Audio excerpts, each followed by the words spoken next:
Yes, indeed. It's day 2 of the studio session. We only here over a weekend, slamming out some tracks. Woo! Another day. Woo! Let's get this together real quick. Anybody really want to get this thing together? I don't know. I think some people want to be slaving forever. Because every time the opportunity come up for freedom, people acting and reacting, yapping like they just don't need them. Now, everybody ain't gonna understand what I'm coming with. Most of y'all will hear it and fear it like on some other shit. But I don't want to... Yeah, see, like right there. That's the part right there. But I'm only speaking to people that... But I'm only speaking to people... laid out blazing lyrics, but of course this is all about your inspiration. This is all about inspiring the listener, you, to do more, be more, finish your projects, have more confidence in your ability to succeed. Anybody really want to get this thing together? I don't know. I think some people want to be slaving forever. Because every time the opportunity come up for freedom, people acting and reacting like you just don't need them. All of this is about when you come to the KRS-One concert, you're supposed to remember why you fell in love with hip-hop to begin with. Stop complaining that, oh, hip-hop's not over here and it sounds crazy over there. All you got to do is go seek out the people who are still repping the original sound. Yeah. I think very deeply. When KRS is speaking and teaching, it's too hot. People asking KRS, are you stoned? Cause you rock. Pick up Scholar Rock, 2 pop with 2 shots, a double blast like 2 glocks. I don't stop. I'm on top. I will float. I don't drop, but I will drop the knowledge. Get you off the block. Unorthodox. These dudes, they talk a lot. They don't walk a lot. They often call a cop. So I'm spitting what I'm spitting. What I'm spitting here is written. I always bring the heat for some of y'all just ain't admitting. I take it to the future, then back to the beginning. I keep it boom back. Who's that? The one who's winning and grinning. DJs and B-boys are spinning. Listen to the mission, man, you must have a vision. It's my philosophy for society, I am spitting. It's only knowledge reigning supreme, I am fulfilling.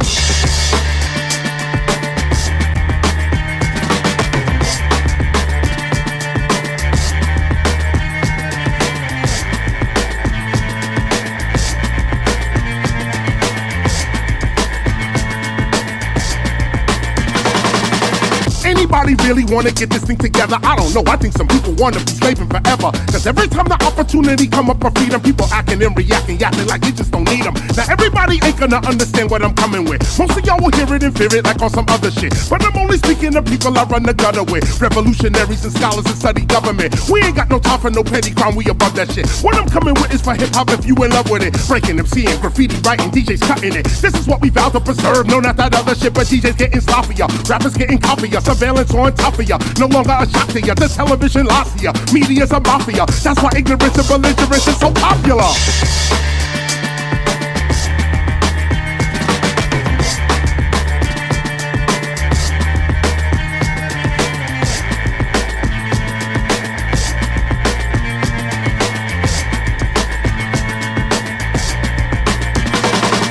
It's time for a philosopher, not a music marketer. Time for a philosopher to get the fear outside of ya. Time for a lot of ya to start seeing hip-hopia as a new land for hip-hop culture. We live in jollier. Ain't it about time we finally bring to our mind a time where we don't do crimes against our kind? Maybe if we change our mind, collective mind, we climb to a level it's fine and then recline. But people, they don't understand, so they'll never understand how it's so important to unite with your brother, man. But they do not get it, they don't really trust their brother, man. So they take their trust and they give it to the other man. He done takes the trust that you have freely given and create a banking system to control just how you living. If we would just unite and stop doing ourselves, we can make ourselves a nation and prison can go to hell.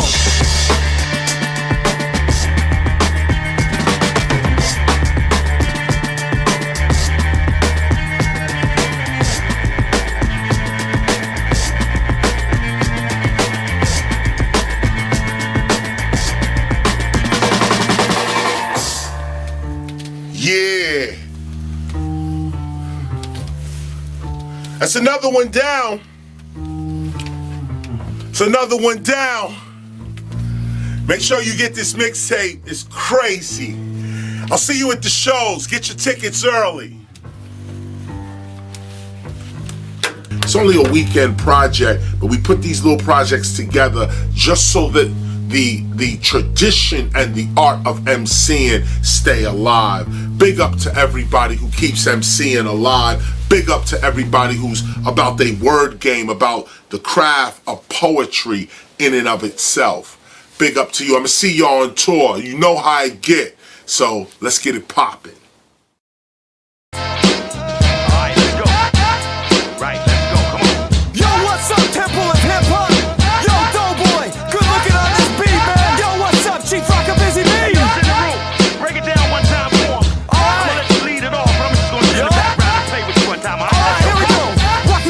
Like the days of old, devastating one word mic control. Master of the ceremony called hip hop. Work out in the Bronx is where we gotta stop. Dropping the needle on the breaks of James Brown. Before it was the breakbeaters, the merry-go-round. Cool DJ Herc and the Herculoids, rocking the big girls and rocking the b-boys. The jam was packed and the block locked tight. Herc rocking parties till the broad daylight. If a fight would break out, he'd drop a slow jam, and that's why Herc's the motherfucking man. Yeah, one more story that must be told. The kind of knowledge that will warm your soul. Back in the days, not a lot got paid, but when Herc rocked, a lot of babies got made. Say, oh yeah, oh yeah. Say, all right, Say, oh yeah, oh yeah. Say, all right. Yeah, come on, Now wave your hands and overstand. Hip hop is the promised land. That's right. Wave your hands and overstand. Hip hop is the promised land.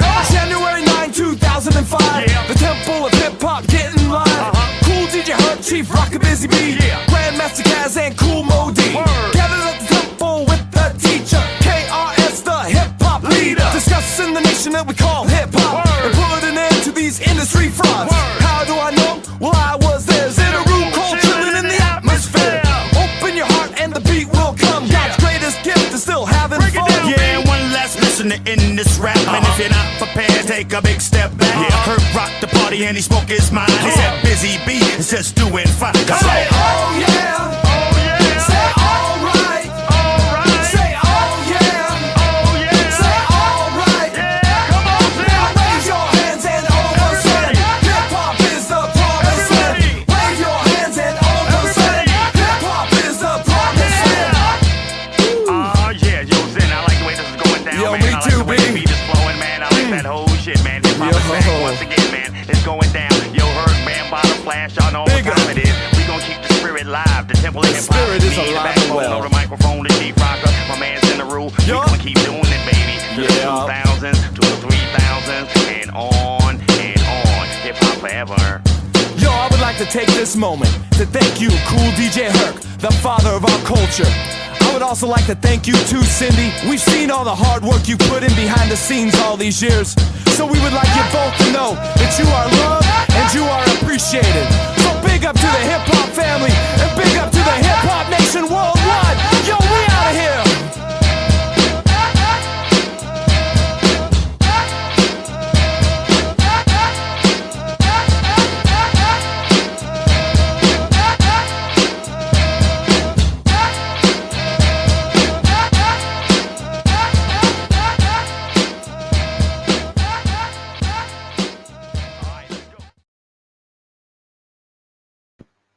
And welcome to the Temple of Hip Hop with Sun-One's hair looking all types of crazy. I'm getting it done tomorrow.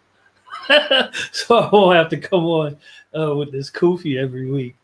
But either way, welcome and thank you for joining us. I'll bring the teacher on. He's a lot more nicer to look at right now. Hold on, we got to get your mic on. I don't know if that's the truth. Yeah. Hold on. Why am I only half the screen? I don't know. You look like you're using the phone. Can you turn it on its side? Oh, I see what the dilly is. All right, you know what? Hold up. Make yourself full screen. Let me adjust this. Okay. All right. That's weird because he does look full screen on my side. But either way, welcome. Shout out to Minister Sun-One in the Promised Land track he did back in the day with Busy Bee. It goes down in the club. We saw it live. Definitely got everybody amped up. This week, Obviously, we'll be reading from the Promised Land, continuing our reading of the Gospel of Hip Hop with the Teacha KRS-One. We should be good now. Let's see what it is.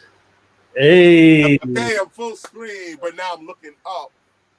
You know, crazy cat all over the place now. I had one more video. You want to go to a video? And No. we still got people coming in. It's only 42 right now. No, that's the hardcore 42. That's That's right. true. That's right. No, there are privileges to being here on time. Yes, sir. So let's get it popping. Word. A few announcements. I'm kind of breezing in. You know, I got a house full of people. And you know, family's over and everything's crazy. In addition to my own just regular work, we was in the studio the other day. Yeah. And It's already crazy. It's already crazy. I heard the piece you did as well, which was actually dope. Of course, I got comments later on, but I think you should lead the cut now. The one that you spit your verse on. Okay. You should probably lead that now. No doubt.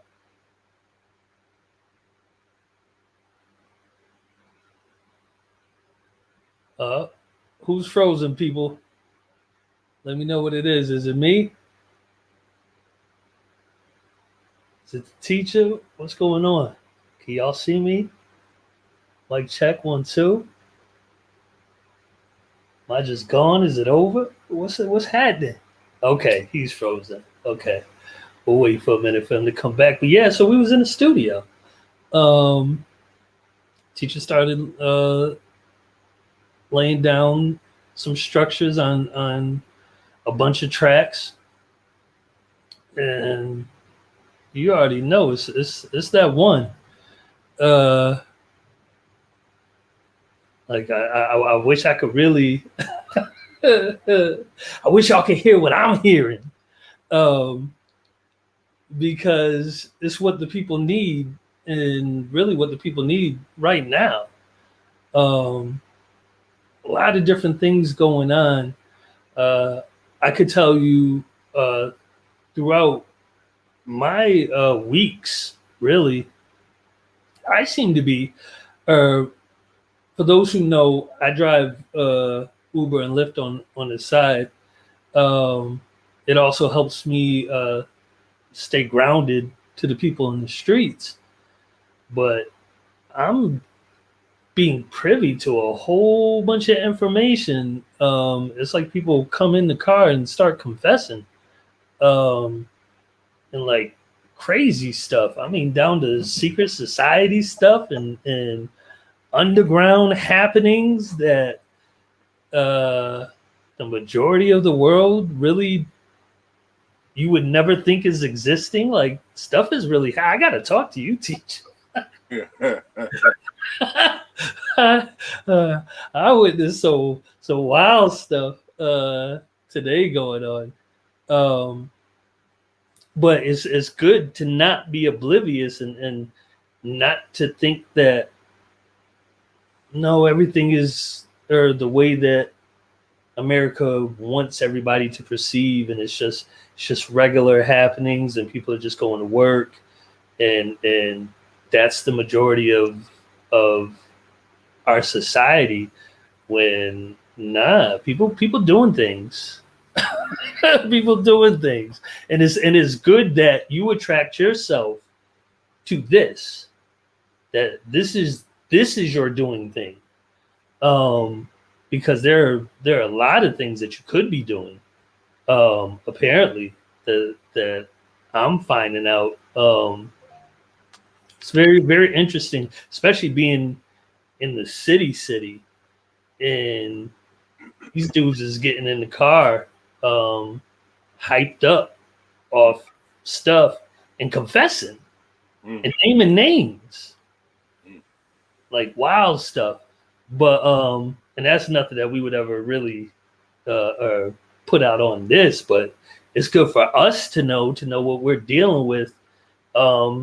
dealing with the world's issues, because really a lot of this stuff stems from lack of care, lack of care from parents, lack of direction, lack of spiritual knowledge.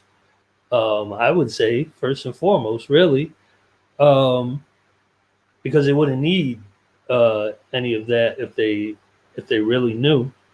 I also saw, on my first ride today, I saw a Hindu temple for the first time in America, and it's huge out here. And I asked, and apparently they're worshiping all the gods of the Hindu faiths, because they said it's too many to have separate temples, so they all just get together right around the corner, which was interesting. I mentioned Krishna. They're like, "How do you know Krishna?" I'm like, no, because I know him. And then on my way back to the spot to do this, I passed by a place called BDP International. Oh, everybody, you can look it up. Put in Atlanta, BDP International. It'll pop right up on your thing. These are the experiences I'm having. I was telling Mondo that I was like, dude, my days with God are like endless and continuous, and it's a wonderful thing. I really don't understand why people would not want to have this same experience. Because it's a privilege. Yeah, no doubt. You know, God is not a right. God is a privilege. And, you know, that's why I don't argue with atheists at all. You know, I love a good atheist argument. But I just don't have the luxury of believing it. My life didn't go that path. It didn't go that way. So no doubt. No, you know, and of course I say that with humility, because to even understand the language of God, even the language of the Spirit, no, you got to be born with something. You got to be born with something.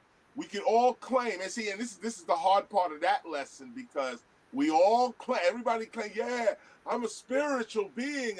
I have a soul. I know God. You know, we all, you know, have our own sense of this until we step out into the world, and now your vision of yourself must be proven. It's no more word now. You know, Mr. Charlie's coming now, and you don't have the file ready. Where's God now? You know, you walk in Friday, they was patting you on the back. Monday, you walk in, you're fired. Don't know where to go, what to do, how you gonna do it. Where's your God now? You just got hurt, sick. You think every time we get sick, we think we're gonna die. Any little, you know, anybody who gets sick, if you don't know the end result, you're like, damn, like, what's wrong with me? I gotta get this get fixed up. But you know, you always come through.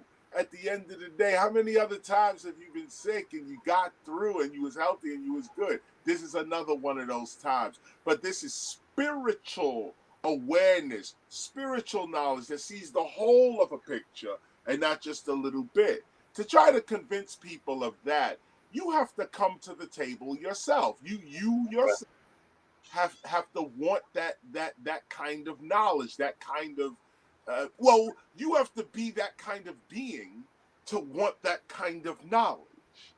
And that's why, you know, again, I thank everybody that's on this call right now, including yourself, because, you know, again, I know it sounds corny and yoki dokie, but you could have been anywhere listening to anything at any time. But you chose to be here, and that's a major step. People don't even know the little things. You know, you look back on hip hop. Matter of fact, you know what? It's we about 20 minutes in. No, 11. 11 minutes in. Mm-hmm. Oh, all right. I'm looking at the whole the clock, even with the thing. Oh, right. Thing. no, let me cut this off and get right to business. You was giving me. I didn't get the paper from you on the changing of our study times, and this is a very important announcement. Simone has it, but I could pull it up. Pull it up right now. I didn't get to look at it, but while you pull it up, I'll just say to everyone listening that those that know, we was coming up on the solstice. There was a summer solstice we're coming up on, and this is a very special summer solstice as well. We have, I think it's June 19th is Juneteenth. Then you have June 20th is Father's Day.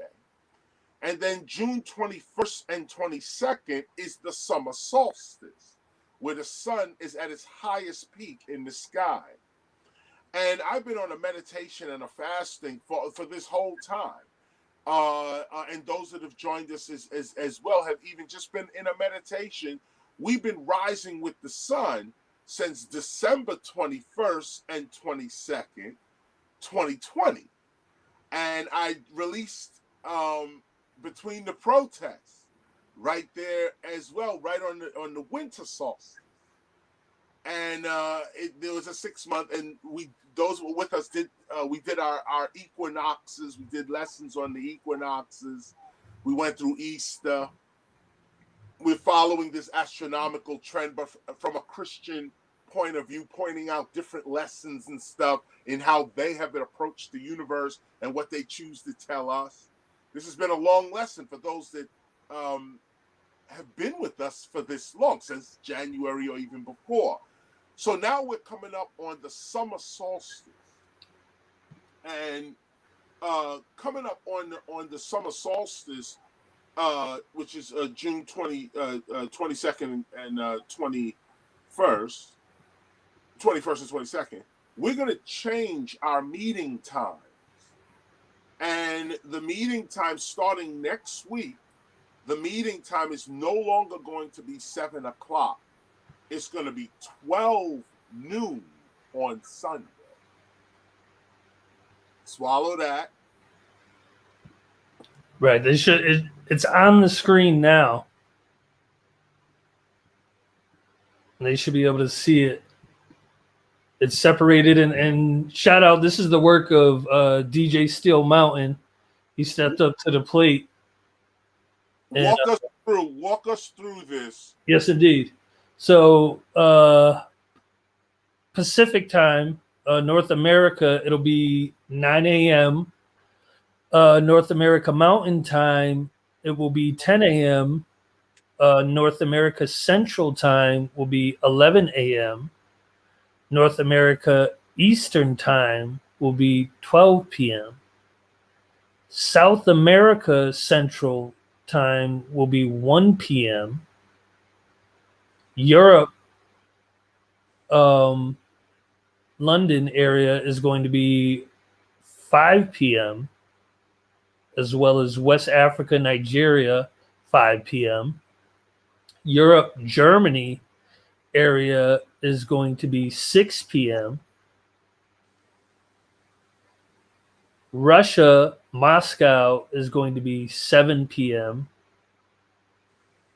Dubai is going to be 8 p.m. India, Mumbai is going to be 9:30. Singapore is going to be 12 a.m. China is 12 a.m. Japan is 1 a.m. Australia is 2 a.m. and New Zealand will be 4 a.m. So those others toward that side, or that, I don't even want to say side, but that part of the world, essentially are going to have to watch it when they wake up in the morning. Right. And of course, you can always watch these at your leisure. We usually leave them up during the week. But as you can see, those that are looking at this chart, you can see that the changing of the time gives us a better world view. More people from around the world can get in on these lessons by changing to the 12 o'clock era, the 12 o'clock part.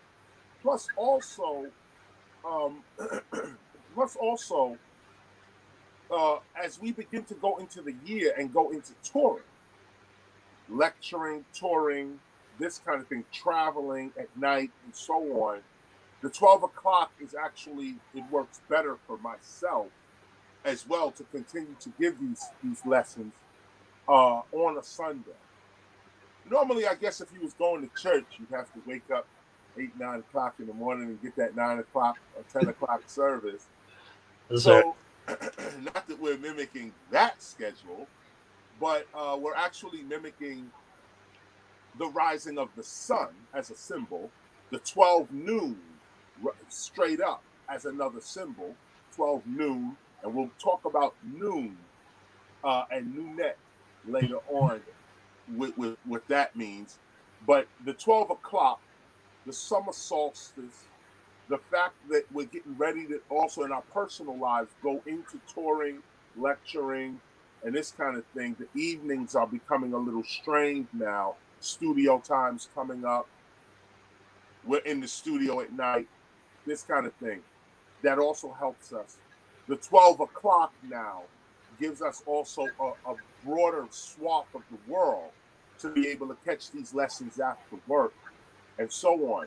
We'll be changing again as the sun changes in the hemisphere. We'll change again. But right now we're at that 12 o'clock session. And you should mark that down in your calendar. For those, well, for us it's 12 o'clock, but take a look at the chart, find out where you are, and this is what these are going to be the new times. For those on Pacific Coast time, I think we coming in at 9, 10 o'clock. Yeah, 9 o'clock. 9 o'clock. It'll be for Pacific. So out in Cali, it's going to be 9 o'clock. And of course, everybody can. Google will obviously tell you if you put in what time is 12 p.m.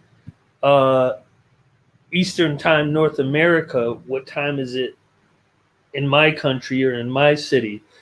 It will convert the time for you to be able to figure that out. So that's all you have to do. But again, just remember next week, it's going to be 12 o'clock p.m. in the afternoon here in whatever time it is in your area. Morning for a lot of us. Morning for a lot of us. Okay, so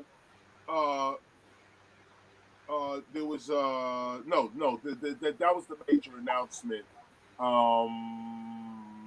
Anything else I can bring up later. There are just some other things going on, but I could bring that up later. I want to get to today's lesson. Any other announcements? Just that hip hop is the greatest culture on the face of the planet Earth.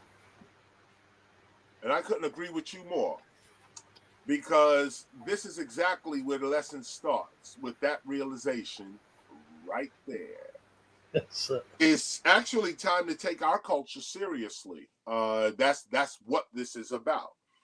When you come here, this is the Temple of Hip Hop, of course. The Temple of Hip Hop is a hip hop preservation ministry, archive, school, and society. We started in 1996, and our purpose is to preserve hip hop, preserve and teach original hip hop as culture. And the way in which we preserve and teach hip hop as culture is by preserving and teaching the hip hopper that he, she is the culture itself. We preserve hip hop by preserving the hip hopper. That's our strategy. We're unlike any other hip hop preservation organization because we deal with a specific body of knowledge. We deal with the 40-year knowledge that we have accumulated for ourselves. There are other schools of thought out there as well regarding hip hop, and we study that as well, and so on. But what leads our life is our study, and our study is documented here in the Gospel of Hip Hop. Those that have your Gospel of Hip Hop, you can turn to page 34.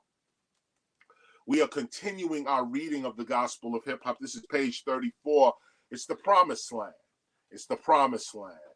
and a fitting title for this, because this here also talks about Dr. King and his impact on hip hop from a serious serious point of view. Let me just adjust my thing here. From a serious point of view, Dr. King's impact on hip hop, and check this out too, because here now it is June, okay, and we're discussing Dr. King, and you'll notice that within these kinds of studies, we study these revolutionaries not just on their birthday or on the national holiday, but all year round. And that's another reason why Dr. King is in the gospel of hip hop, among others. But Dr. King, who we focused on right now, is in the gospel of hip hop because this is part of our heritage. This is part of our heritage. I know Dr. Martin Luther King Jr. is also part of African American heritage, and he is also part of American heritage. But specifically, Dr. Martin Luther King Jr. is part of hip hop's heritage. And this is important to point out because everyone claims Dr. King's name, but no culture has claimed his character. No culture has really manifested the I Have a Dream speech, both what the speech was speaking to and what the speech, what its remedies were, what the speech was speaking to, the injustices that the speech was speaking to, and the remedies that the speech came up with only applied to us, only applied to those who became hip hop. And we're going to talk about that today in this lesson. The lesson's a little long because I'm going to read all of it in that sense. But we're going to get through it, and I'm going to be reading pretty swiftly. So just, try to keep up with me. It's called The Promised Land. If you have your Gospel of Hip Hop, turn to page 34, like I mentioned. Remember also that we are highlighting certain parts, which will also be part of our year-end test. So have your highlight ready. Excuse me. Have your highlight ready for that. And Sun-One, you may want to put up the registration. Those who would like to register themselves for this week's course may go ahead and do so. So I'm going to start this off by reminding you again that this is about heritage, and this is about the building of hip-hop as legitimate culture. It's just not talking about hip-hop as culture, but you're still interested in the rap music. This is not, hip-hop is a culture, but you're still looking at it from an entertainment point of view. This is what these studies are really all about. And the correct teaching of hip-hop begins here. The correct teaching of hip-hop does not begin with the music. That's an effect of the culture. When you're teaching hip-hop, of course, we're proud of our music. We're proud of graffiti writing. We're proud of breaking, b-boying, b-girling. We're proud of DJing, beatboxing, and DJing in the sense of cutting, mixing, and scratching. We're proud of all of that. But all of those are the effect of a worldview, of a being, of a way to be, of a character. So those that are seriously studying hip-hop, and those that are going to teach it as well, you always start with that cultural basis first, because the culture is what corporations don't want to talk about. Because when you start discussing the culture, now we start discussing cultural rights. We start discussing existence and who owns what and who's going to say what happens to what and this, that, and the other. If you're just trying to exploit a music genre, there's not no room for no culture. And that's why those of the music genre, part rappers and entertainers, they can get ripped off in a music industry because there's no culture behind it. There's no declaration of peace. There's no gospel of hip hop. They're not holding on to any kind of culture. And even if they do have the gospel of hip hop, some people don't even know how to wield this sword. They don't know how to wield the sword. And this is why you're in this particular study right now. This is a weapon. And the more serious you take it, is the more serious it's going to take you. The more serious you take these studies, the sharper your blade, your intellectual blade will become. And again, as I always say, after statements like that, and I am living proof. We're not just talking. This is what we had to live. So this is about never forgetting, despite what the future has in store or what happens to people, over their lifetime, or people die, they go to prison or some other crime, whatever it is, we have to remember what the original was like. And that's what these lessons are about. To be a teacher, a caretaker of hip hop, you have to remember what the original was like. And those that were not there for the actual original days get these lessons. This is the original. This is what it was like. And this is what we're passing on. This is our heritage. So I'm here at the Promised Land, page 34. Let's get started. Peace and much love to all generations of hip hop, past, present, and future. Hip hop is our word, and this word is the truth of our being. From this word, all of our words come. For it is our words that are the truth of our thoughts and intentions. Words are the fragrance of our being. Know this, words are truth's physical image. And we are made into the image of the words that we think and intend. We are not just doing hip hop, we are hip hop. We are that word.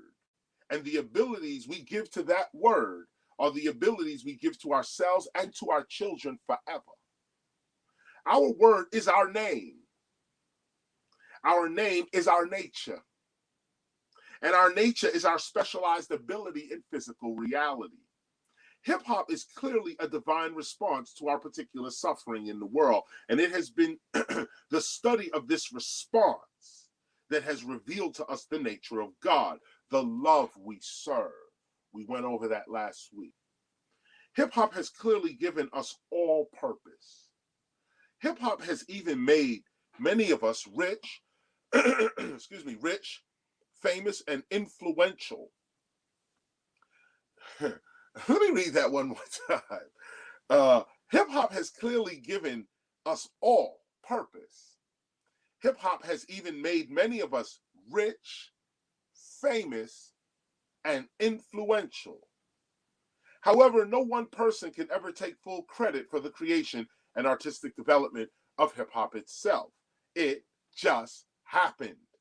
Yes, Cool DJ Herc, Africa Bambaataa, Grandmaster Flash, Crazy Legs, and others are indeed the architects of hip hop and can even be called fathers. But there are simply too many unseen supernatural forces that assisted in hip hop's birth and development for any one person to claim exclusive credit for the creation of hip hop. Even Cool DJ Herc, Africa Bambaataa, Grandmaster Flash, Crazy Legs, Phase 2, and others were all unaware that what they were doing in the 1970s would eventually become hip hop in the 1980s. In fact, these great icons of the hip hop arts and sciences were more created by hip hop than hip hop was created by them. We actually discovered hip hop as we participated in it. In the early days of our development, hip hop first appeared as a saving force, a form of recreation, a neighborhood pastime. It wasn't about making money initially. It was more about expressing what would we do when we acquired money. This is a very important line. It's not a highlight, but let me just stop here and say right here, I'm gonna read this one more time. In the early days of our development, hip hop first appeared as a saving force, a form of recreation, a neighborhood pastime. It wasn't about making money initially. First, it wasn't about that.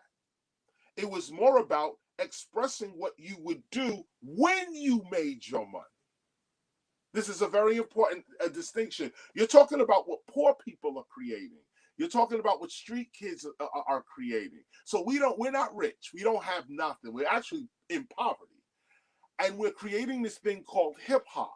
So we're dreaming in our own minds what we would do when we get to where we need to go. This was a very raw kind of self-visualization.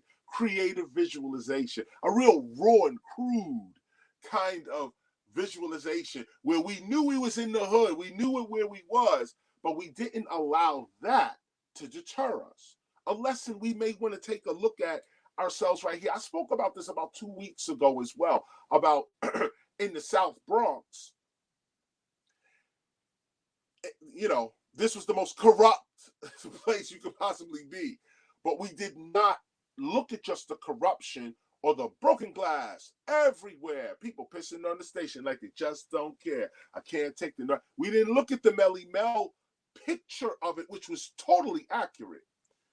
We looked at our environment as a creative playground.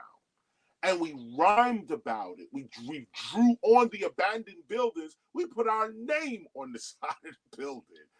We made the garbage cans sound like drums, and we made the garbage in the street our musical instruments. And it had nothing to do with the streets. It had nothing to do with the environment. It had to do with our mentality against the environment. And this is a very important lesson to learn about hip hop. Past that rapping and all the you know, the entertainment part of it, past that, what actually got all that started? It was people dreaming about a better life for themselves, and actually not just dreaming about it, but then stepping into the dream and acting it out in real life. People look at you like you crazy. Why you got that graffiti jacket? You got a perfectly good jean jacket. It's a great Levi's jean jacket. You throw a graffiti piece on the back of it and go ahead and put your name going down the side of your leg with it as well. Oh my God, what did you just do? I'm being me. I'm wearing what I'm thinking. No, I'm not going to the store and a corporation is telling me you should wear this because this is, you know, good, whatever, you know, you should wear this. No, the hip hop mentality was we can't afford all that. So what we think in our own mind, we're going to have to step into our mind and become what we are thinking of. That's a deep, deep, deep science that we can never really forget. We should never forget that. So I spent some time on that, just pointing that out. Sugar Hill Gang, when they said, I got a Lincoln Continental and a sunroof Cadillac. So after school, I take a dip in the pool, which is really off the wall. I got a color TV so I can see the Knicks play basketball. Let me tell you about checkbook, credit card, more money. Remember that? Those rhymes? Well, when they were saying those rhymes, they didn't have none of that. There was none of that. Big Bank Hank was working at a pizza shop. Okay, scrounging with the cold crush. Okay, they didn't have none of that. Okay, but look at the mentality of poor people, and they're saying, no, I have it. I'm going in this direction. I'm going here. And sure enough, when the record came out, everything they rhymed about, they actually achieved. So as scholars of the culture, we got to really take a double look when we say hip hop is too commercial or that hip hop is being commercialized. You're right in a surface sense, in a very obvious sense. Yeah, you know, corporations, you know, hip hop is selling everything from cars to chicken. Okay, they try to make hip hop everything. Okay, we know that, and then of course rappers just, you know, on the TV saying and doing any stupid anything. Okay, to be seen and to be heard. We understand that. But there comes a time. Well, and I want to say this as humbly as I possibly can. Matter of fact, hold on 1 second with this. The Sun-One, jump in for 1 minute. Yes, sir. I just want to make sure, just before I go further with the Sugar Hill Gang here, that the highlights that we are about to do, you said last week that not like I was saying, there are specific lines to highlight. Yes. But I was given the whole paragraph. Are we still doing the specific lines or the whole paragraph? I would say the specific lines, unless it's the whole paragraph. Unless it is the whole power. So that's okay. Okay, so I'm gonna be specific then with this as I come back. It just occurred to me that I wanted to say that before I actually started. Okay, Yes, indeed. we're out. It's all good. Right. So to finish up that part of the lesson, they didn't have any of the things that they were rhyming about, but we have to think about or rethink about when we say hip hop is too commercial or hip hop is too flamboyant or so on. We understand what that other side is like, but when you see rappers on stage with the jewelry and the car, and they're just having a great time and looking like $1 million in other countries, this is a hope.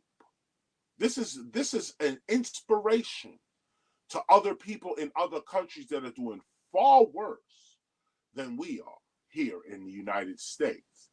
And this is the balance to the argument. That's why I'm bringing it up here. I'm a staunch critic against hip hop as a commercial product, or hip hop, the love and the lust for jewelry and material worldly things, using your hip hop talent, using your soul to achieve worldly success and worldly items. I'm not with that whatsoever. And as a temple for hip hop, we understand that we live above that, live above the material things that hip hop can offer. We have everything we need, but we're not looking to be like what we're being portrayed on the TV. Having said that, there's another side to the argument that says, but those that live in straight poverty and have nothing, like we were in the South Bronx in the 70s, this is a viable strategy for them to get out of their state of poverty. To not see it as a poverty, but to see it as the springboard for your self-expression. How you're going to use your own mind and your own eyesight to change the meaning of the things you see, to make them mean more to you, to make them be more valuable to you. So we couldn't afford what we saw in the stores. So we changed our perception of what the reality was. I don't want it. It's corny. I'm going to make some other, I'm going to make the rags I got in my house, I'm going to make that what I think of myself. And sure enough, now most of what hip hop has created are billion-dollar industries. I don't have to sit here and go through that, okay? But all the hip hop fashions, things that used to be bummy stuff, okay? Jail clothes and all type of work boot and all stuff that didn't mean nothing in society, okay? Hip hop touched it. And now these are billion-dollar industries. And you got to remember that we touched these and they became billion-dollar industries. They were million-dollar industries before us, like Adidas, Nike, Tommy Hilfiger, Levi. They were million-dollar industries. But then when hip-hop touched it, they jumped to billion-dollar industries. We can never forget that, because our value is based on this. This is what our value actually is. We determine what is cool and hip and in style. Don't shirk that off like, no, they ain't nothing. Nah, This is a very powerful tool to be able to say that's corny and a whole country falls. Okay, whole country falls, caves in. Or the hip hop says, yeah, this is what we think justice is, and some obscure person rises to kingship, rises to queendom, queenhood, rises to the presidency, rises to some level just because hip hop said, yeah, we trust you, come on and do that. No, this is a very important culture we're dealing with, and we have to begin to take it and ourselves more seriously. Okay, that's my spew on that line right there. The reason I asked that is because when I asked Sun-One that is because we're coming up on one of our biggest highlights here. Let me just make sure you understand that Hip hop is a reality maker. This is the deepest piece. So it's a reality maker. It makes things fashion. It makes things that weren't fashionable fashionable, and it makes things that were fashionable unfashionable. You know, and there are many examples of hip hop taking things out of society, like they're just not good anymore. You know, I don't want to say nothing, but there's a lot. Okay, you know what? This is a safe one to say. Public Enemy, where they say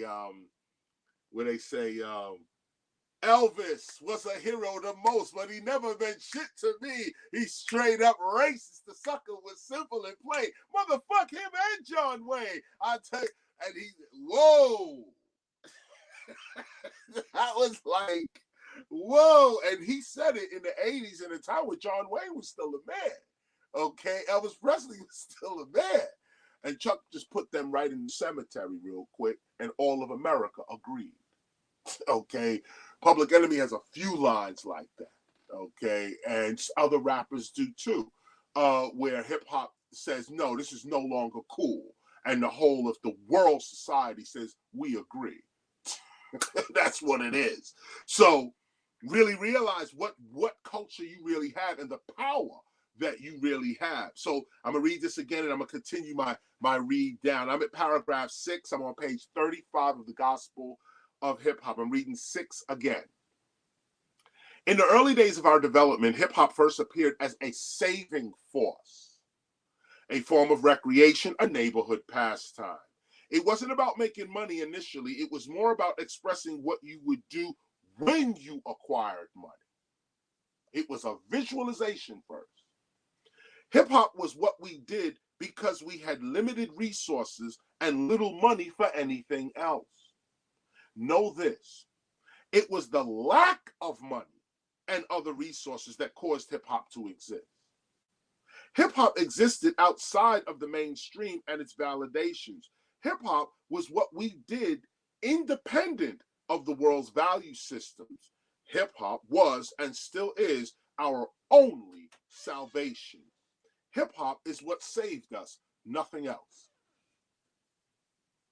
Now, for some people, hip hop did save them. I'm sorry, for other people, hip hop didn't save them. You know, they just joined in, and you may rap cool or break or do graph well. But for people like me, and for the hundreds of others, and thousands of others, and I'm not just talking about rap, I'm talking about hip hop. I'm talking about those that even executives and journalists and everybody touched by this culture, okay? This is our salvation. We could say, oh yeah, African American, if you African American. You can say, yes, the NAACP, blah, blah, blah, blah. But no, with all due respect, African American culture did not save me. With all due respect. Those that are serious about hip hop, you know, you was really an outcast of your culture. Me, African American, you was an outcast in the early days.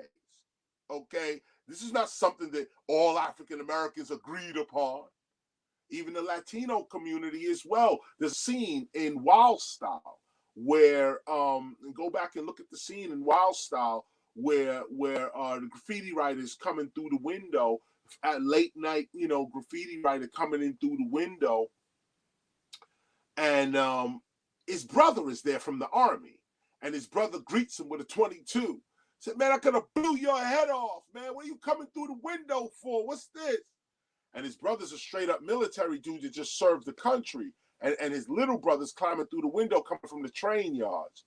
And they show you the tension between the bigger brother doing the regular social society thing. I'm in the military. It's like going to college. You know, he doing right by his family. Here's the little brother, a graffiti writer dealing with hip hop and rappers and breakers. And his brother chewed him out. Nah, this is whack. You can't do that. Go, why don't you get a job? Why don't you do something for you? And this was so prevalent in early hip hop that it was put in a movie.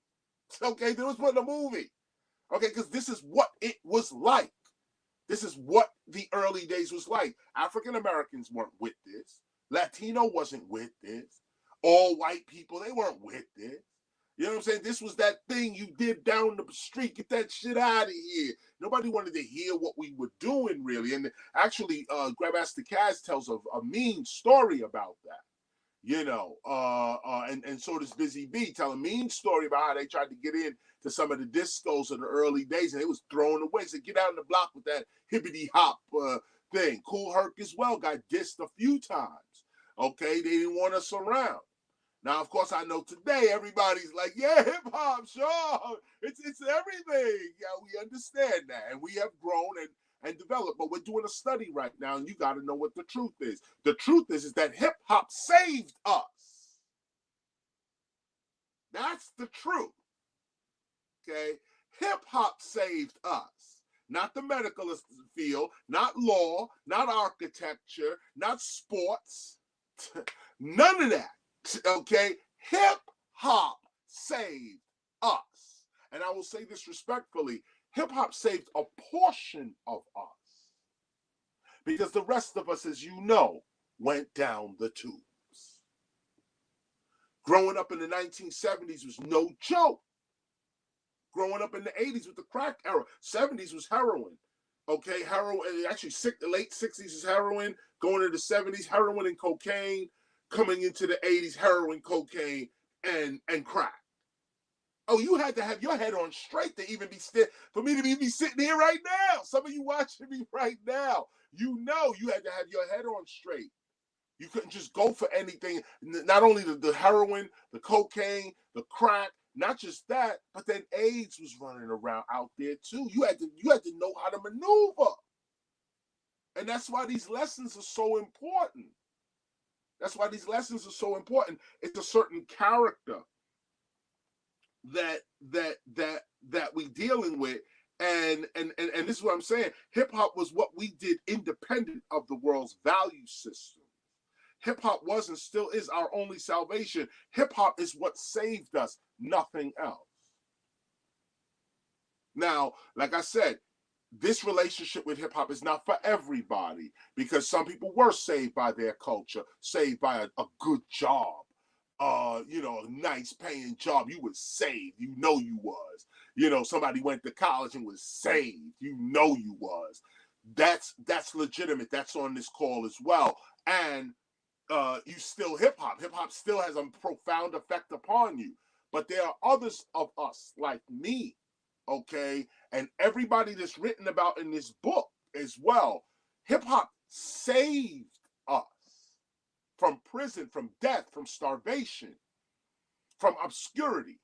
Okay, hip hop saved us. That's the piece here that we got to drill in, that you understand. Hip hop came as a saving force. It rescued a group of young people that were on their way to prison, jail, death. Prison, death, hospital.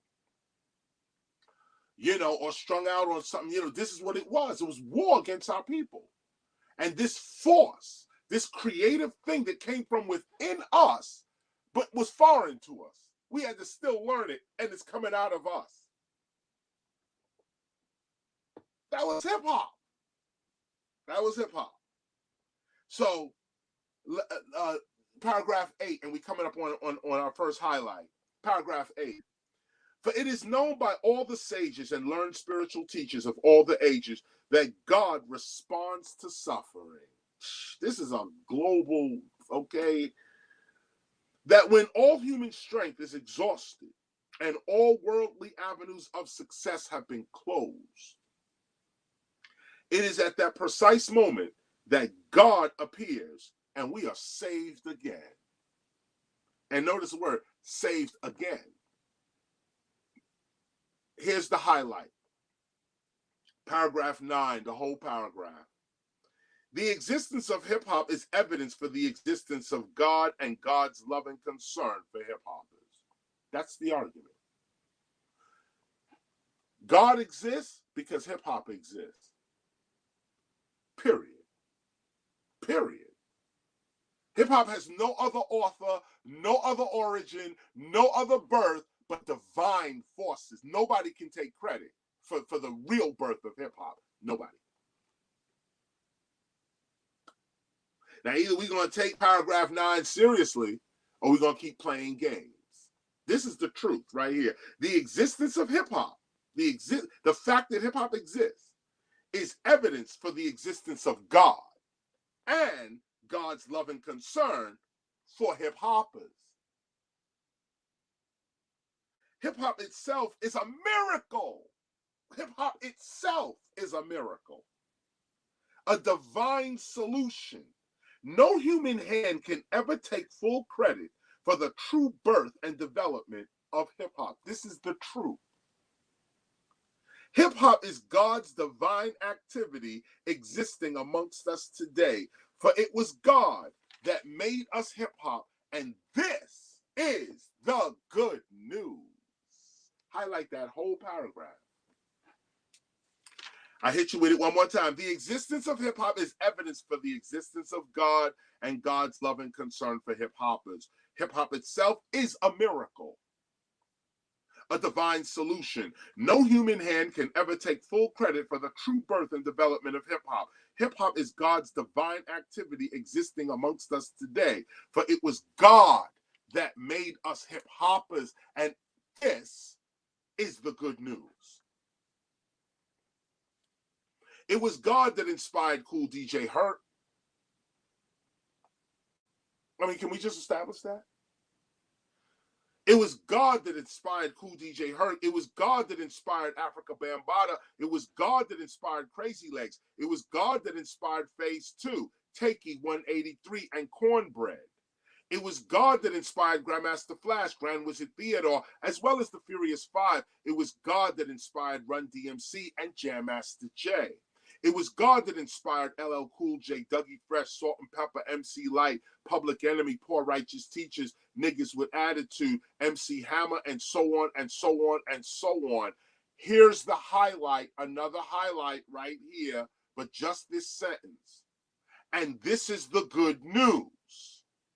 Through hip-hop, God has opened to us a new way toward union with the divine. That you need to ponder for a minute. I had to think about that for about 10 years. No, straight up. This line right here, the revelation of it. This is the good news. This is the gospel. This is the good news. Through hip-hop, God has opened a new way toward union with the divine. Do you know what that means? We got a new way to unite with divinity. Real forces that aid you in your life. Through this thing called hip-hop that corporations are trying to turn into just a music genre so they can get the money from it. Like ridiculous. Okay, like the way everything is being treated by commercial interests. We don't care that we're chopping down trees to clear it out for a parking lot. We don't care that we're wiping out rainforests and killing our own selves because the rainforest got the herbs and everything. We're gonna kill that so we can put a complex here and build houses and this, that, and the other. Don't care about none of that because we're so ignorant and arrogant in our ignorance that we're gonna just go ahead and just destroy stuff. This is take a look at that attitude. This is the attitude we're moving away from. Moving toward union with the divine. Where you understand what it means to cut down a tree. You understand that. Right now we're so desensitized, we're just killing all day. Killing. All day, every day, killing, all day. And then we wonder, we want peace. Come on, at some point we got to open our own minds and say, I refuse to kill insects today. If I see an insect and it's bothering me or I'm a little intimidated, I'm going to capture it and throw it out into the street. I don't kill insects no more. Can you do that? Make that like a part of your deal? It's interesting how it changes your perspective on things. And so the good news is that hip-hop, this is what you're highlighting, and this is the good news. Through hip-hop, God has opened us to a new way toward union with the divine. The good news is that God is real. And this is our faith experience. For us, the existence of hip hop proves the existence of God's presence within us, around us, and for us. Yes, for us. God is with us. The spirit realm is all around us. God is actually present with us right now. God is at this very moment reading this gospel with us, to us, for us, right now. Feel the presence. God actually likes you as hip hop. This is why you exist. See, these are some of the revelations I had to come to in the 90s and really realize this, that you exist because divine mind wants you. Nothing exists without divine intelligence. Nothing, okay? We know this. So if you hear for a reason. If you hear for a reason. Don't downplay that. If you hear because the universe needs you here. Period. Now, the closer you get toward the need of the universe, the more you are empowered within that universe. The closer you get to the truth of your purpose, the truth of your being, the more you glow, the bigger you get, the more you shine, the more you attract resources that gives you more of what you're giving.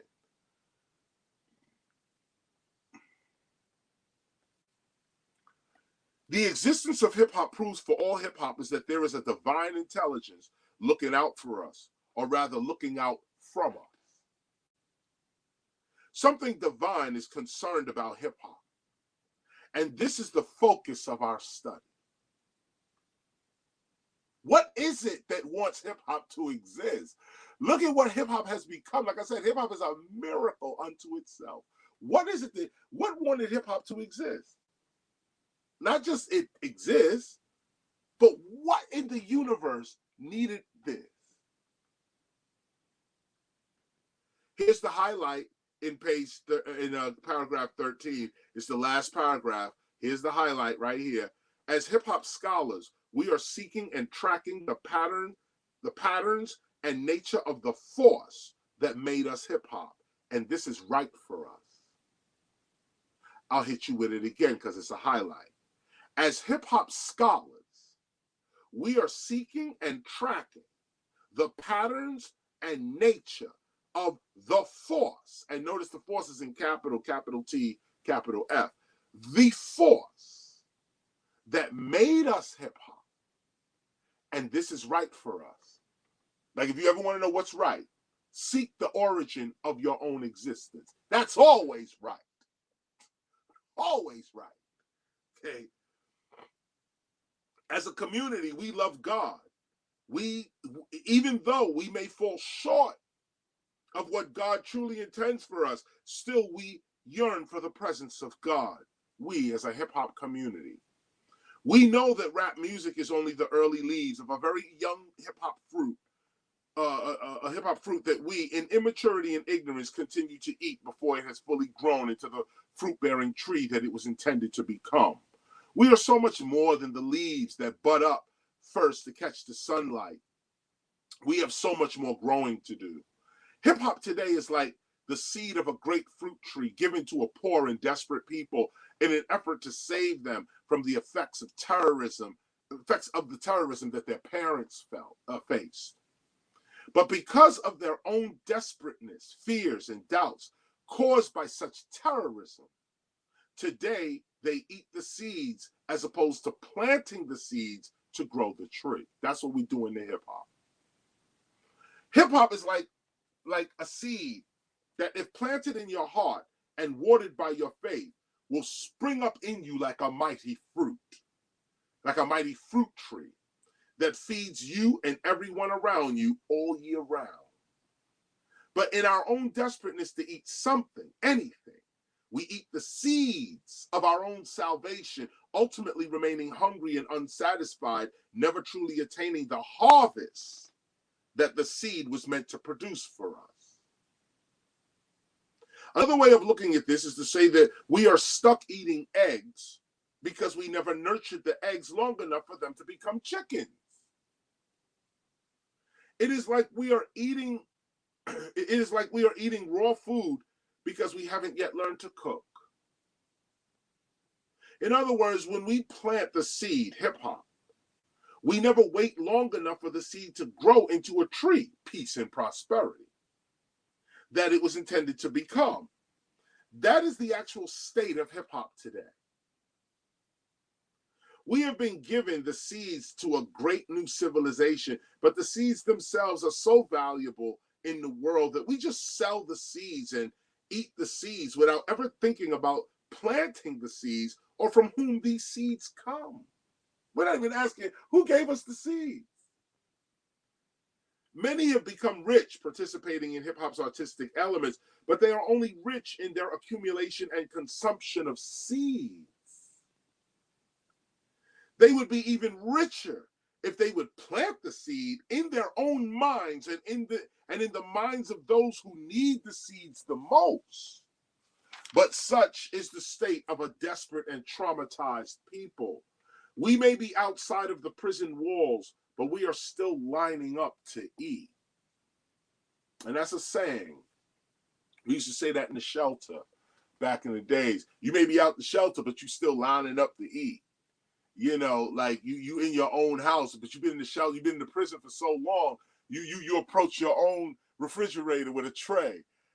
And you in your own house, but you like, I don't even know how to, like, you know what I'm saying? You have your tray, you walk up to your refrigerator with your tray, and you standing there like waiting for somebody to put something on your plate, not realizing you've been in prison too long and you're moving like this.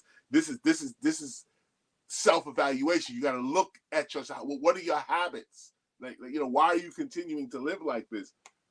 But this is how we're doing hip hop.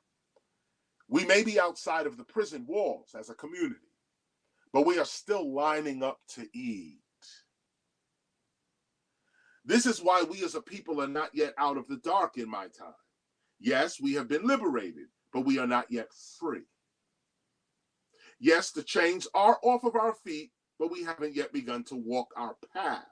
Yes, the chains are off of our hands, but we haven't begun to reach or grasp for those things necessary to our healing and growth.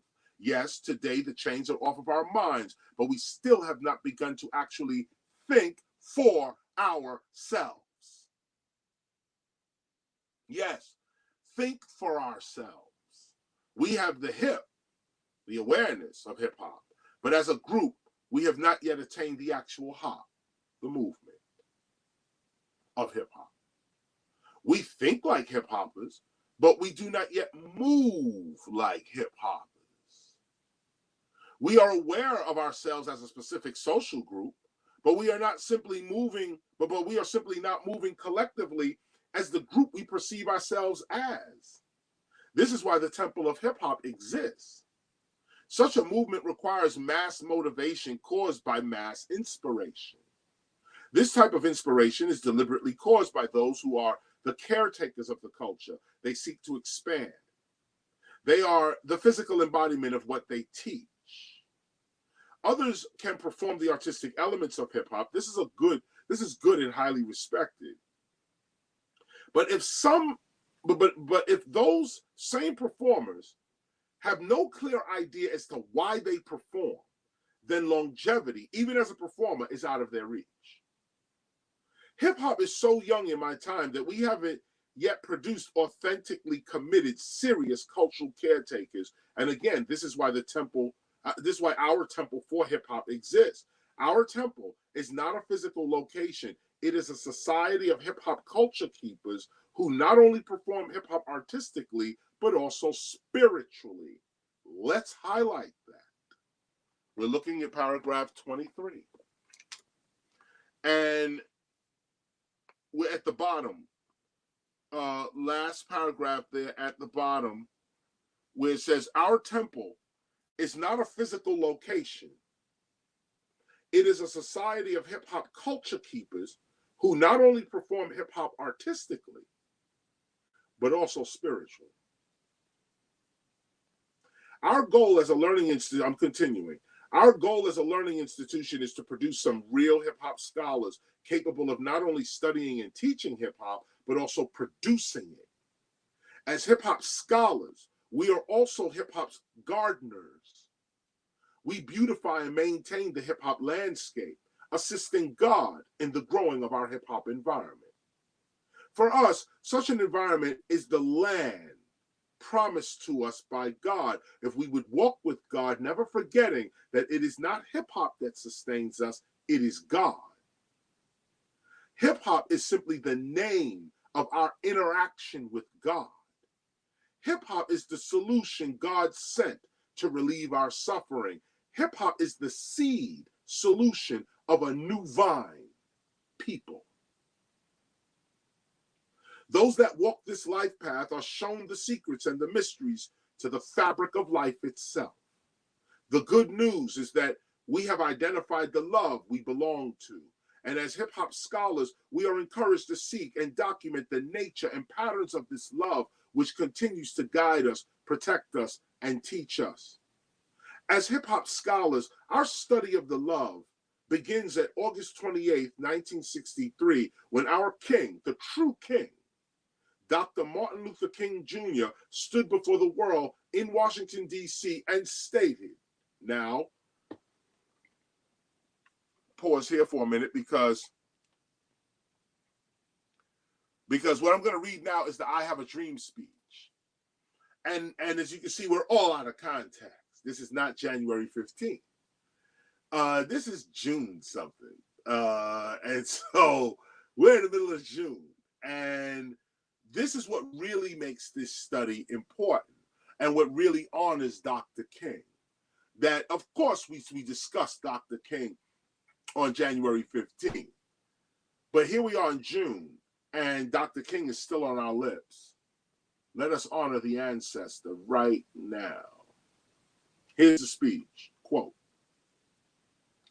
I am happy to join with you today in what will go down in history as the greatest demonstration for the freedom of for the greatest demonstration for freedom in the history of our nation.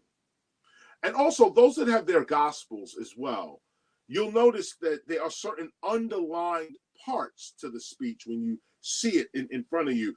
These are well, they're semi-highlights. They're not highlights in the sense of you'll be tested on them, but these are the highlights of the speech that pertain to hip-hop. That's why they're underlined. This is what pertains to hip-hop. This is the underlined parts of the parts of the speech that pertain to hip-hop. I am happy to join with you today in what will go down in history as the greatest demonstration for freedom in the history of our nation. Now, of course, Dr. King might have been speaking about the United States of America. That's what he was talking about. But when you read these words spiritually, meaning that, and culturally, meaning that you're reading these words from a man speaking to his future, a man speaking to his children, people suffering like him. I am happy to join with you today in what will go down in history as the greatest demonstration for freedom in the history of our nation. 5 score years ago, a great American in whose symbolic shadow we stand today, that was Abraham Lincoln, signed the Emancipation Proclamation. This momentous decree came as a great beacon of light, came as a great beacon light of hope to millions of Negro slaves who had been seared in the flames of withering injustice. It came as a joyous daybreak to end the long wait of their captivity. But 100 years later, the Negro is still not free. 100 years later, the life of the Negro is still sadly crippled by the manacles of segregation and the chains of discrimination. Here's an underlined piece. 100 years later, the Negro lives on a lonely island of poverty in the midst of a vast ocean of material prosperity, and the underline. 100 years later, the Negro is still languished in the corners of American society and finds himself in, quote, exile in his own land. These were underlined that exile in his own land. So we've come here today to dramatize a shameful condition. In a sense, we've come to our nation's capital to cash a check. When the architects of our republic wrote the magnificent words of the Constitution and the Declaration of Independence, they were signing a promissory note to which every American was to fall heir. Underline, this note was the promise that all men, yes, black men as well as white men, would be guaranteed the unalienable right of life, liberty, and the pursuit of happiness. And the underline. It is obvious today that America has defaulted on this promissory note insofar as her citizens of color are concerned. Instead of honoring this sacred obligation, America has given the Negro people a bad check, a check which has come back marked insufficient funds. We refuse to believe that there are insufficient funds in the great vaults of opportunity of this nation, underline. And so we've come to cash this check, a check that will give us upon demand the riches of freedom and the security of justice. And the underline, that's a key line, okay? Dr. King is spitting rhymes and using metaphors, okay? So you really got to understand the metaphor. He ain't asking America for no money, but he's using the bank, the check, the this, the that. What we're really cashing in on is freedom and the security of justice. That's what we're really talking about when we're talking about what the I Have a Dream speech opens up as. Freedom and security, okay? Security of justice. We have also come to this hallowed spot to remind America in the fierce urgency of now. This is no time to engage in the luxury of cooling off or to take the tranquilizing drug of gradualism. Now is the time to make real the promises of democracy. Now is the time to rise from the dark and desolate valley of segregation to the sunlit path of racial justice. Now is the time to lift our nation from the quicksands of racial injustice to the solid rock of brotherhood. Now is the time to make justice a reality for all God's children. It would be fatal for the nation to overlook the urgency of the moment. This sweltering summer of the Negroes' legitimate discontent will not pass until there is an invigorating autumn of freedom and equality. Underline, 1963 is not an end, but a beginning. And the underline. This is the I Have a Dream speech I'm reading right now. And this is another one of these underlines, very important to hip hop. 1963 is not an end, but a beginning. And those who hope that the Negro needed to blow off some steam and will now be content will have a rude awakening if the nation returns to business as usual. That don't sound like nonviolence to me either. Okay. There will be neither rest nor tranquility in America until the Negro is granted his citizenship rights. That's not nonviolent. That's the words of revolt. That's the words of revolution. The whirlwinds of revolt will continue to shake the foundations of our nation until the bright day of justice emerges. But there is something that I must say to my people who stand on the warm threshold which leads into the palace of justice. In the process of gaining, underline, in the process of gaining our rightful place, we must not be guilty of wrongful deeds. Big underline on that. It's already underlined in your gospel, so you don't have to highlight it. But I'm showing you why these things were highlighted. And this was written, this part here, I inserted the I Have a Dream speech here in 1998. Okay, just so you know, this was already here in from 98. Okay, and then I worked it. You know, you'll see later on, I got some other books that discuss this. I'm going to discuss another book with this, but the actual speech was in the gospel from 98. And I always look back on this and I say, interesting, this part right here. In the process of gaining our rightful place, we must not be guilty of wrongful deeds. How many of hip hop's icons have fallen on this sword right here? Right here. Okay. How many of us have gone off to prison now, you know, named disgraced now?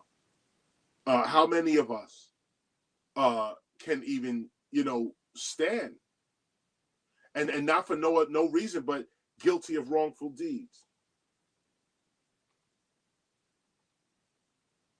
See, it's not enough to just read words on a page. This is a character.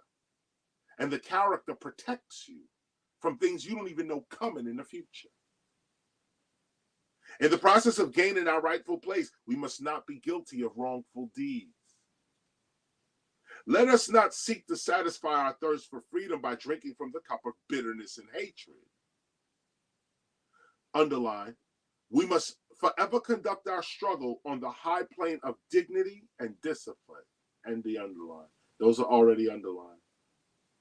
We must not allow our creative protest to degenerate into physical violence. Even I had to learn that one. In my younger days, I'm guilty. I will say it right here now. Few dudes had to catch it. But when you mature and you realize what the mature mind and the mature character is all about, you shun from those days. There's no regrets and all of that. But when I was a child, I did childish things. Now I'm a man. I do man things. I do adult things. Later on, I will be a God, and I will do God and divine things. So, we must forever conduct our struggle on the high plane of dignity and discipline. We must not allow our creative protest to degenerate into physical violence. Again and again, we must rise to the majestic heights of meeting meeting physical force with soul force. And I had to study that. That I had to learn in my own life, that piece right there. And it works. It works. It works. Meeting physical force with soul force. And the key to that is discipline. Dr. King lays it right out. We must conduct our struggle on a high plane of dignity and discipline. Those two words are the ones you bring over here to the physical force. We must rise to the majestic heights of meeting physical force with soul force. A lot of people misinterpret that and think, oh, somebody punch you in the face, you're supposed to let them punch you. No, there's so many other ways to fight back with discipline and with dignity. You don't have to lash out, hit somebody, physical violence. That's for young people. That's for the immature, even the ignorant. I will say humbly, even those who don't know. You don't know how to conduct yourself higher than physical violence. And so you stuck there on that level, And that's why I say it's not a regret thing, because if you don't know how to fight, that's another side to this, okay? That's not what we teach you here, but you better know how to fight and defend yourself and your family straight up, okay? We're not teaching that lesson here now, but that lesson is a very important hip-hop lesson. No, when it's time for somebody's head to get knocked off, it's time for somebody's head to get knocked off. But that's not what this is about. This is about the majestic heights of dignity and discipline. Oh, man, that's another level right there. That's another man. That's another woman. That's a different being. And everybody don't have to be that being. But Dr. King laid out the being, though. Let's make sure we all see what the being is. Now, you ain't got to be the being, but let's at least acknowledge what the being is, and that the being did exist and does exist. We must not allow our creative protests to degenerate into physical violence. Again and again, we must rise to the majestic heights of meeting physical force with soul force. The marvelous new militancy, which has engulfed the Negro community, must not lead us to a distrust of all white people. For many of our white brothers, as evidenced by their presence here today, have come to realize that their destiny is tied up with our destiny. And they have come to realize that their freedom is inextricably bound to our freedom.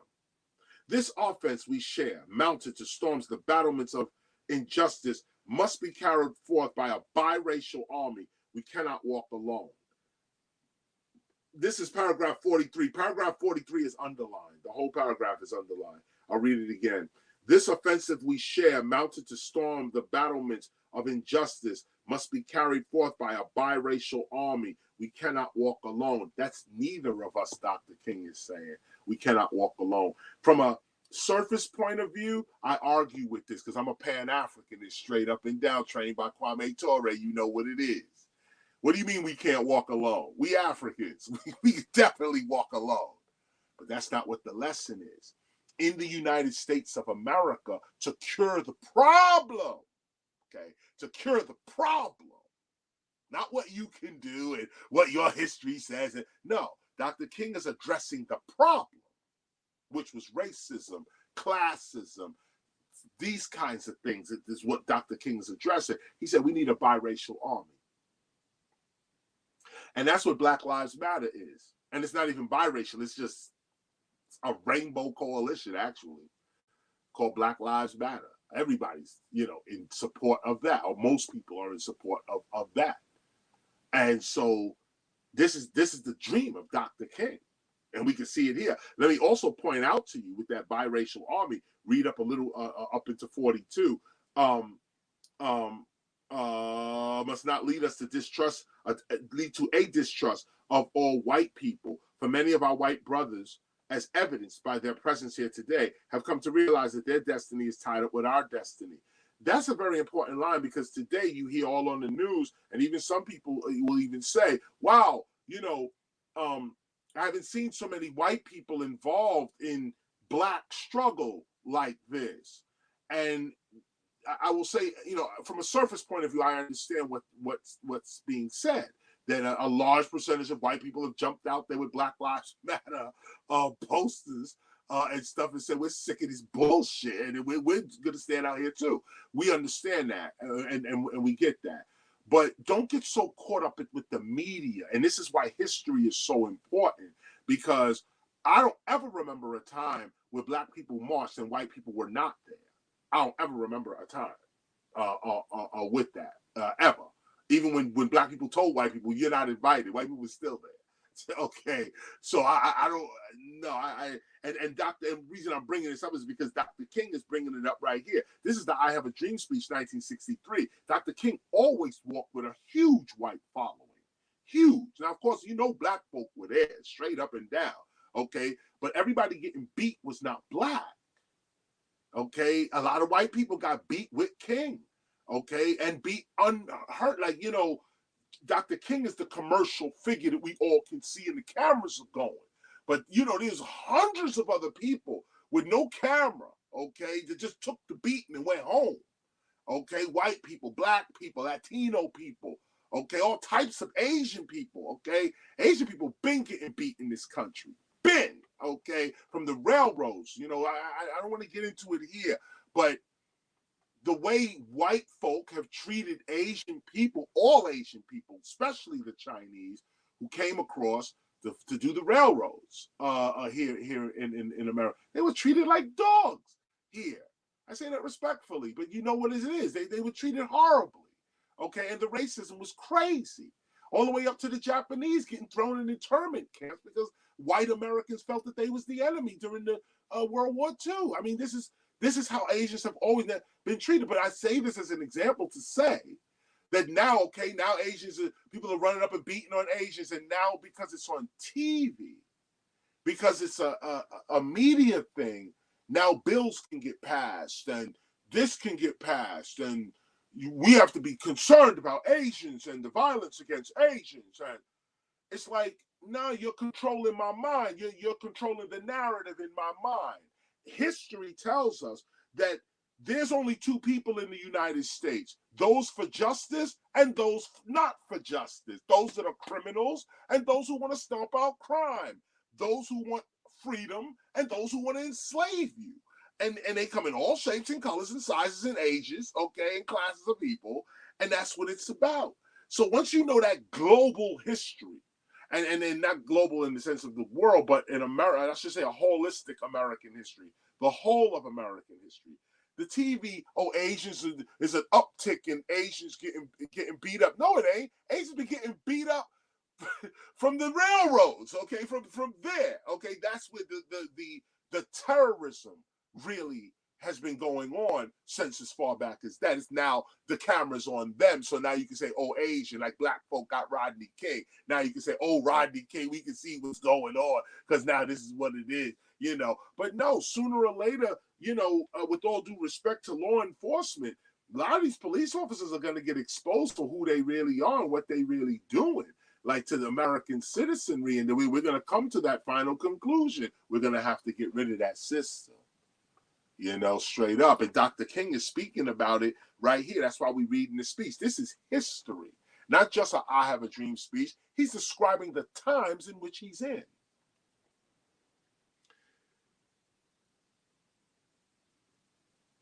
So I'm at paragraph 44. I'm on page 41. I'm at paragraph 44. And as we walk, we must make the pledge that we shall always march ahead. We cannot turn back. That was Kwame Ture. Forward ever, backwards never. There are those who are asking the devotees of civil rights, when will you be satisfied? Now here's where the prophecies start flowing out of his mouth. Underline. We can never be satisfied as long as the Negro is the victim of the unspeakable horrors of police brutality, period. I'm going to read that to you one more time. 1963, August 28. Just in case you think that police brutality started with the iPhone, you know, or with Rodney King. This is 63. Let me read this to you one more time. It's the I Have a Dream speech. We can never be satisfied as long as the Negro, people like me, is the victim of the unspeakable horrors of police brutality. Okay? We can never be satisfied as long as our bodies, heavy with fatigue of travel, cannot gain lodging in the motels of the highway and the hotels of the city. That's still going on today. You know, they don't want black people in their hotels. And those that travel, you know what I'm talking about. You walk in, they don't have rooms all of a sudden. Then if you go online or call up the reservation, they say, yeah, they got rooms, and you can go get a reservation, make yourself a reservation, then go back to the same person and say, oh, we found something. Crazy, okay? This is what it is. We can never be satisfied as long as our bodies, heavy with fatigue of travel, cannot gain lodging in the motels of the highway and the hotels of the city. We cannot be satisfied as long as the Negro's basic mobility is from a smaller ghetto to a larger one. That's 2021. Okay, this is all 2021. Okay, we cannot be satisfied as long as the Negro's basic mobility is from a smaller ghetto to a larger one. We can never be satisfied as long as our children are stripped of their selfhood and robbed of their dignity by signs stating for whites only. Now, of course, they had the sign up back then. Today, they deal with you in terms of money and credit and what your last name is and all that type of stuff. Whites only is still up there, though. You can't walk into the golf course and just play golf. The sign's gone, but the attitude is still there. This is underlined. We cannot be satisfied as long as a Negro in Mississippi cannot vote and a Negro in New York believes he has nothing for which to vote. Underline. That 2021, okay, or more accurately 2020. We cannot be satisfied as long as a Negro in Mississippi cannot vote and a Negro in New York believes he has nothing for which to vote. No, we are not satisfied until justice rolls down like waters and righteousness like a mighty stream. I am not unmindful that some of you come here out of excessive trials and tribulations. And here we go again, okay? Some of you have come fresh from narrow jail cells.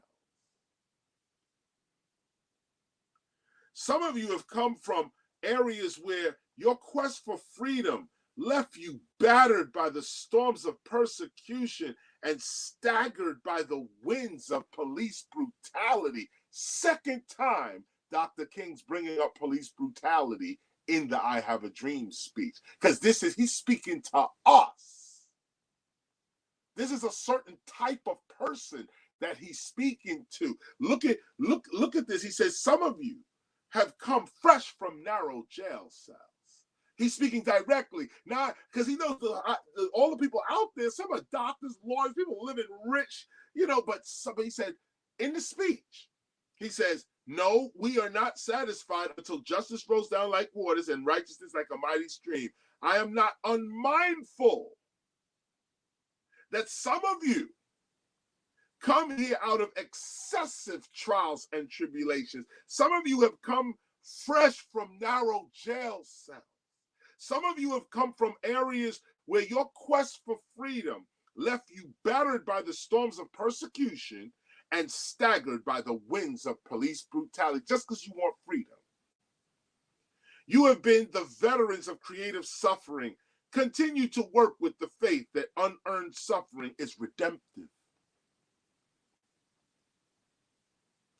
Unearned suffering is redemptive. And the end of 52, those who got their gospels, you can see that it's underlined already. Unearned suffering is redemptive. If you live long enough, you'll know what that means, because I've experienced it. Unearned suffering. At the end, there's a strength that comes over you. There's also a moral strength that comes over you, meaning that anybody could talk about injustice. Anybody could say wrong is wrong and right is right. But only the one who has been transgressed has the moral authority to discuss injustice and justice. If you have not been, if no one ever robbed you, you can't really talk about the justice of robbery and theft and so on. You can discuss it because you can say in your mind, anybody getting robbed, man, that's just wrong. You know, you took my stuff, you took the man's stuff, took the woman's stuff. This is what it is. This is wrong. That's intellectual. You can just understand what that is. But if somebody actually robs you, there's another level to your conversation, another depth, another authenticity to your conversation than somebody who's just talking about it. And there's also a payment due you based on your conversation is way more real than somebody who's just talking about an event and you experiencing the event itself. And that's part of what unearned suffering is redemptive actually means. You're redeemed by that. When you know you ain't do it, and you know you don't deserve this treatment you getting right now. But right now you get a chance to become the Christ. Right now you get a chance to perform humility. Right now you get a chance to perform forgiveness. Right now you get a chance to try to see it the other person's way. All of these are spiritual self-management techniques. And you can't just read about them. You read about them to become aware of them. But in life, you're going to have to practice this. Somebody curse you out. You dumb motherfucker. Are you going to jump back? Or are you walking at the high, majestic levels of dignity and discipline? So, dude is like this and you're in front of your wife and your kids. Can you subdue yourself and walk away? Try to get away from this thing, or say a word that brings the brother or sister low down, always on the high level of dignity. Never show yourself to be like the other person. Even if the other person's acting crazy, never show yourself like that. And that's the point. To somebody hits you, don't hit them back. You're still standing on the high ground. If you could rise to that level, I'm showing you the contradiction. Here, I'm coming to vote. I have the right to vote. You're stopping me from voting. Now, others have cowered in their house and they're not coming out. I came out to face the shotgun. I came out to face the racists because I know it's my right. I have a moral conviction. I'm standing on God. I'm standing on truth. But all of this conversation has to do with taking your spiritual life seriously. And Dr. King was serious about his spiritual life. Yes, the man was a man, flawed like all of us. But he definitely lived his spiritual life to the fullest and wrote these words and spoke these words to the people for our salvation. Everybody else could take it as a speech.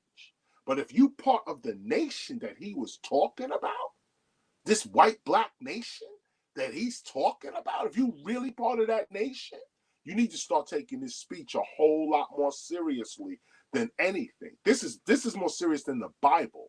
Okay, if you're a Christian, you should be reading this every day. Okay, no disrespect to the Bible or any other holy book, but the emphasis still is the truth of what I'm saying is the truth. This is more important than any spiritual text you could possibly get from 2,000, 3,000, 6,000 years ago. This is right now in your time, and just as holy and just as informative as anything spiritual you're going to read anywhere else. This is Dr. Martin Luther King Jr. Let's give the ancestor his due right now in June. Okay, not January. Let's give him the respect right now. If you got a picture of Dr. King or something, pull it out, do something.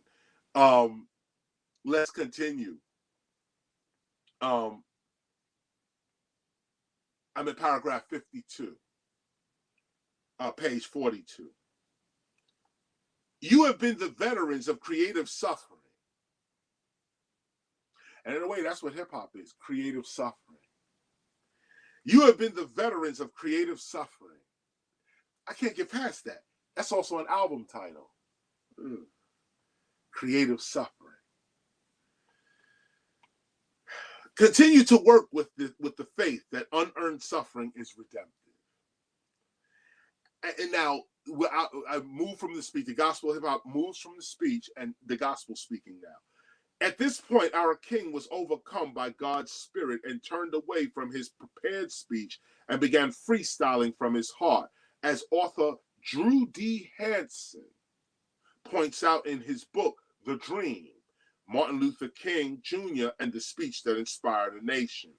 Dr. King was supposed to end his speech with, quote, "And so today let us go back to our communities as members of the International Association for the Advancement of Creative Dissatisfaction. Let us go back and work with all the strength we can to muster a strong,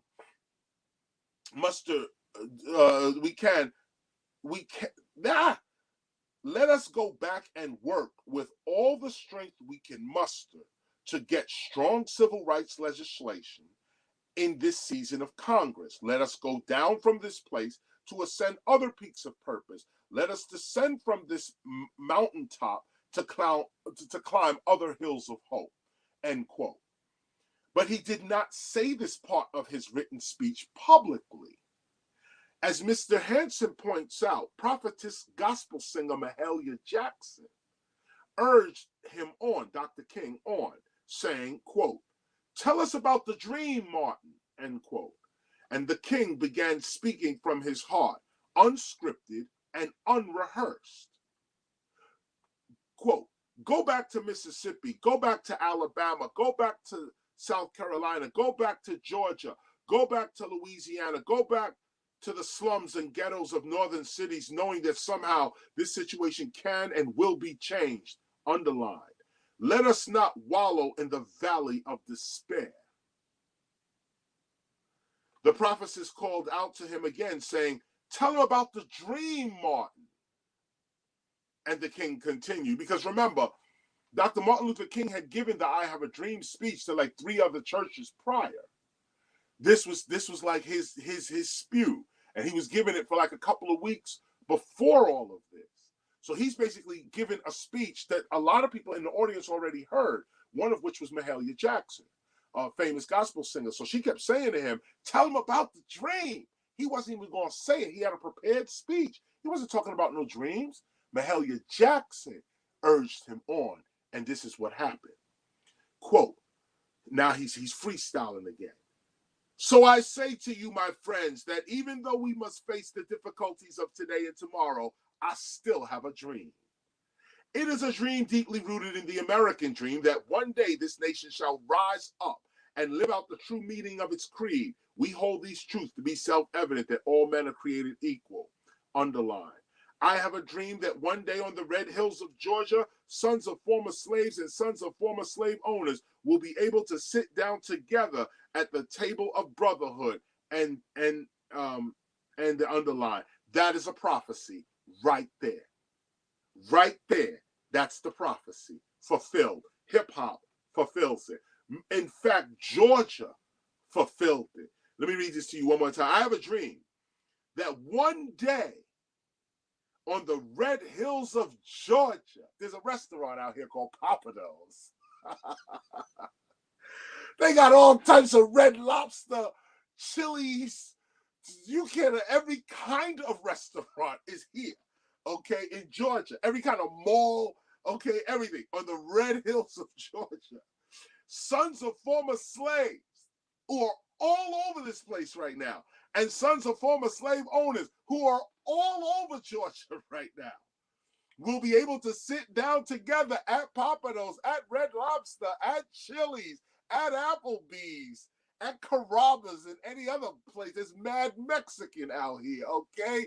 Chinese food is out here, okay? This is the dream. The dream, when Dr. King said this, everything I'm saying out my mouth right now is impossible. Let's just stop for a minute and realize what's going on right now with the I Have a Dream speech. Just realize this, especially for youngins out there, you young people out there that you know, weren't even alive when this was going on. And if you in Georgia, you know what I'm talking about. Go to the red hills of Georgia, okay? Every type of white, black, Asian, Arab, Latino, everybody out there eating everything. Okay, everybody out there shopping. You got all types of interracial marriage and couples, and people are serving, black people serving white people serving black people, Asians serving, Native Americans. You know, the dream that Dr. King had when he said it, the Klan was in the Red Hills of Georgia. And the Red Hills of Georgia was not a place for no people but white people. Now it's 2021. That whole reality is gone.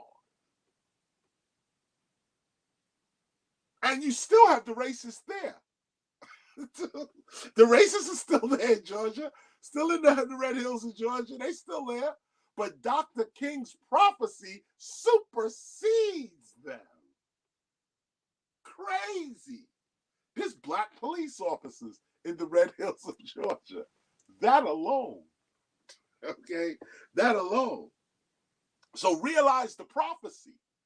Okay, this is why I say, you know, respect to the Bible, respect to all holy books.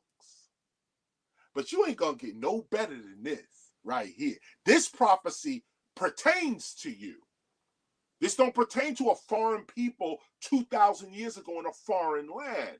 This is your indigenous birthright.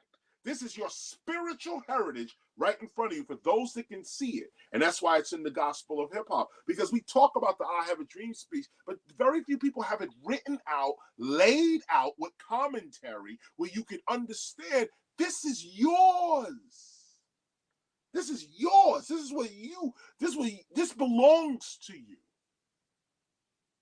And so Dr. King came and said, the sons of former slaves and former slave owners are going to sit down at the table of brotherhood. Well, that's going on right now at Chili's. Okay, that's going on right now. Okay, and he specifically said Georgia, out of all places, Georgia, because Georgia was the most racist. You know, and I can't even say most racist. Georgia wasn't actually. Places like Mississippi and these places was just crazy, but Georgia was right up there. So I want you to see the emphasis on the prophecy. These. Let me add real quick. Stone Mountain is supposed to be the birthplace of the Ku Klux Klan, and that's right around the way. I was gonna get a house in Stone Mountain. No doubt. Well, they're still there. Right. But when you go there, no, we're everywhere. Everywhere. And the way Dr. King described it. Right. Yes, exactly that way. Exactly right. This way. We're sitting at picnic tables with pigs. I mean, you know how the South do it.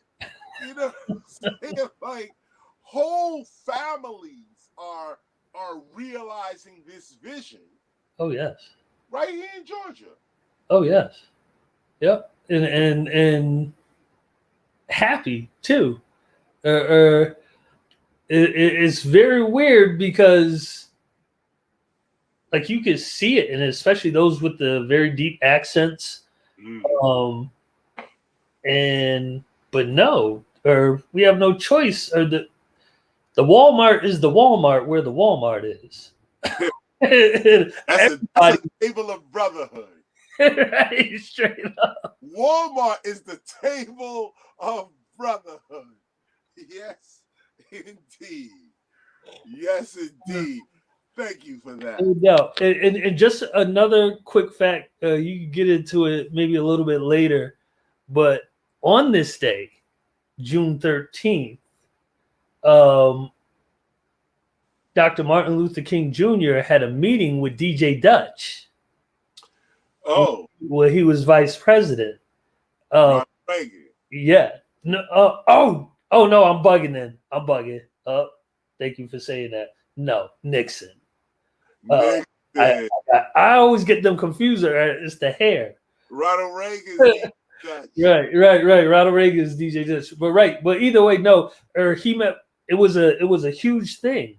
In 1957, that he met, and you could find the list of Nixon's notes from that meeting on this day, and the different things that he was trying to give advice to the government of what their involvement needed to be and where it didn't need to be concerning these same exact problems.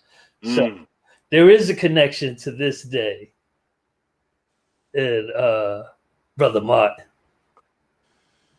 Well said. Well said. And Nixon, that was years before he was president, too. Mm-hmm. That was years before he was president, too. Interesting footnote there. So let's continue. That line, but 58 is just so powerful because we're living in the prophecy right now. And that's what it means to be awake and awoke. You understand what this is right now. Okay, right now. We're living this prophecy right out. Paragraph 59. I have a dream that one day even the state of Mississippi, a state sweltering with the heat of injustice, sweltering with the heat of oppression, will be transformed into an oasis of freedom and justice. I can't read this anymore. This is crazy because this line just hit me because that's what Mississippi is, right? I mean, of course, Mississippi got its problems, okay? Mississippi is still Mississippi. But it is an oasis of freedom and justice. So, yes, it is. Oh, yes, it is. Big up to Mississippi because they came a long, long way. But here, Dr. King is telling you, speaking the word right there. This is going to happen. This is going to happen. This is going to change. This is going to change. And he's speaking with the Christ in him, speaking with the Mahdi in him, speaking with the Buddha, with the cosmic consciousness in him. He's speaking the future. This is an early trait of hip hop. Not being in the situation, but rhyming about it, speaking to it, and having the conviction that you know it's coming true. I know it's coming true. So in the Sugar Hill Gang sense, it's I got a Lincoln Continental. I know I got. He didn't say I'm dreaming. He said I got it. And in Dr. King's sense, it's I see all people coming together. Your children, all y'all racist people running around, and you scared Negroes running around. Your children are gonna in the future join hands and see how stupid both of y'all was. And that's what Dr. King was dealing with right there. Now we the children. Now we rose up. And the thing we rose up with was called hip hop. And guess what? There's a Beastie Boys and a Dirt Bass and a you know, and so on. And Eminem, and you know, so and here we are now at the table of brotherhood again. Same Dr. King dream, same thing. Same thing come up. Dr. Dre come up. He brings Eminem, and Eminem brings 50 Cent. Same thing again. Back to the dream. I have a dream that my 4 little girls will one day live in a nation where they will not be judged by the color of their skin, but by the content of their character. I have a dream today. I have a dream that one day down in Alabama, with its vicious racists, with its governor having his lips dripping with the words of interposition and nullification, that one day, right there in Alabama, little black boys and little black girls will be able to join hands with little white boys and little white girls as sisters and brothers. I have a dream today. Oh, you're not hearing it.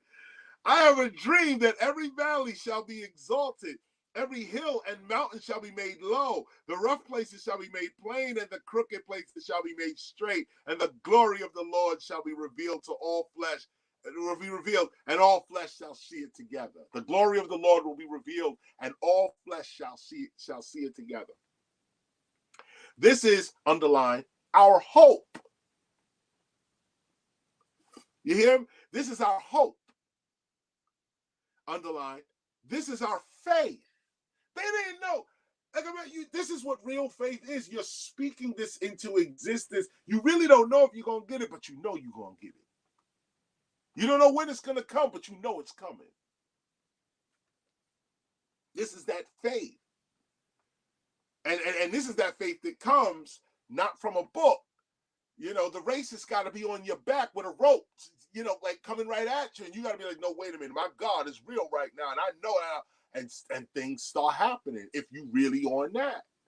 Imagine Dr. King is speaking to the governor of Alabama. He says, down in Alabama with its vicious racists. Okay. This was on national TV, August 28th, 1963, in front of about 1 million people. Okay. This is Dr. King. This is how hardcore his work really was. Okay, he's on national TV. These people are killing people.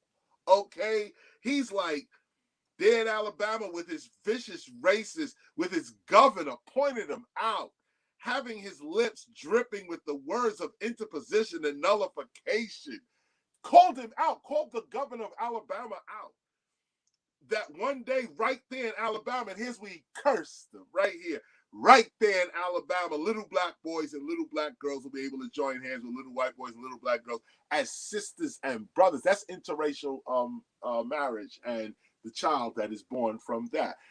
This is it. This is it. That's not just symbolic. And even if it is, that's occurring too. That's occurring too. But if you take this literally, no, Dr. King saw something way ahead. Way ahead. That there's going to be a race of kids, a race of men and women that come from black and white people.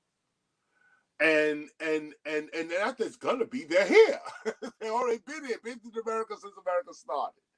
But again, just like the Asian argument, just like now black people, you know, George Floyd, now we got a camera. And now certain things that were always in the society is now going to come to the forefront now. And it's now going to be like, oh, we now can see. But those that got their eyes open, you could already see what's coming. This is back in 1963. Okay, back in 63.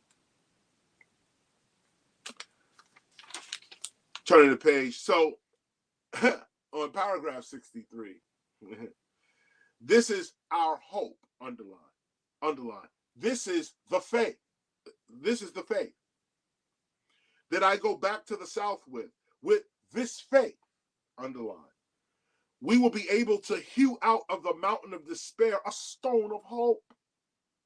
With this faith, we will be able to transform the jangling discords of our nation into a beautiful symphony of brotherhood. The king then returned to his written speech. It's the written speech. With this faith, We will be able to work together, to pray together, to struggle together, to go to jail together, to stand up for freedom together, knowing that we will be free one day. But the cheering crowd, this is now, end quote, now the gospel. But the cheering crowd and the overwhelming spirit of God led our king away from his prepared text again and back to his freestyle. The king continued. This will be the day when all of God's children will be able to sing with new meaning. My country, 'tis of thee, sweet land of liberty, of thee I sing. Land where my fathers died, land of the pilgrim's pride. From every mountainside, let freedom ring. And if America is to be a great nation, this must become true. So let freedom ring from the prodigious hilltops of New Hampshire. Let freedom ring from the mighty mountains of New York. Let freedom ring from the heightened Alleghenies of Pennsylvania. Let freedom ring from the snow-capped Rockies of Colorado. Let freedom ring from the curvaceous slopes of California. But not only that, let freedom ring from Stone Mountain of Georgia. Let freedom ring from Lookout Mountain of Tennessee. Let freedom ring from every hill and molehill of Mississippi. From every mountainside, let freedom ring. And when we allow freedom to ring, when we let it ring from every village and hamlet, from every state and city, we will be able to speed up that day when all of God's children, black men and white men, Jews and Gentiles, Catholics and Protestants, will be able to join hands and sing in the words of the old Negro spiritual, free at last, free at last. Thank God Almighty, we are free at last, end quote. And with this decree, our nation was born. Our king, Dr. Martin Luther King Jr., in the midst of war, injustice, and poverty, saw the coming of a new raceless, classless, unified nation built upon the timeless principles of freedom, justice, and equality. He saw the beginnings of what we now call hip-hop. Why don't you go ahead and highlight that whole sentence? That whole paragraph, 76. Go ahead and get it again. And while you highlighting it, I'm gonna say it one more time. This is it. To walk away from this is to walk away from real power right here. And with this decree, our nation was born. Our king, Dr. Martin Luther King Jr., in the midst of war, injustice, and poverty, saw the coming of a new raceless, classless, unified nation built upon the timeless principles of freedom, justice, and equality. He saw the beginnings of what we now call hip-hop. Our king spoke us into existence. He spoke to and for the generation of his immediate children, those born between the years of 1960 and 1970. This generation is the group that would eventually produce hip-hop. And this is what Dr. King is speaking to. See, this is why the facts matter. See, and also, let me also point that out. You're dealing with straight facts here. Straight facts. This is a spiritual reading we're having right now, but these are the facts. This ain't no hocus pocus. These are the facts, okay? This is evidence. And if you deny your own evidence, deny your own facts, let somebody else come up and tell you, nah, that ain't what it really is.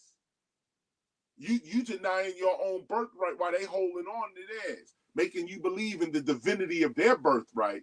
But now you talking about something that's directly related to you. And it's like, nah, well, maybe I don't know.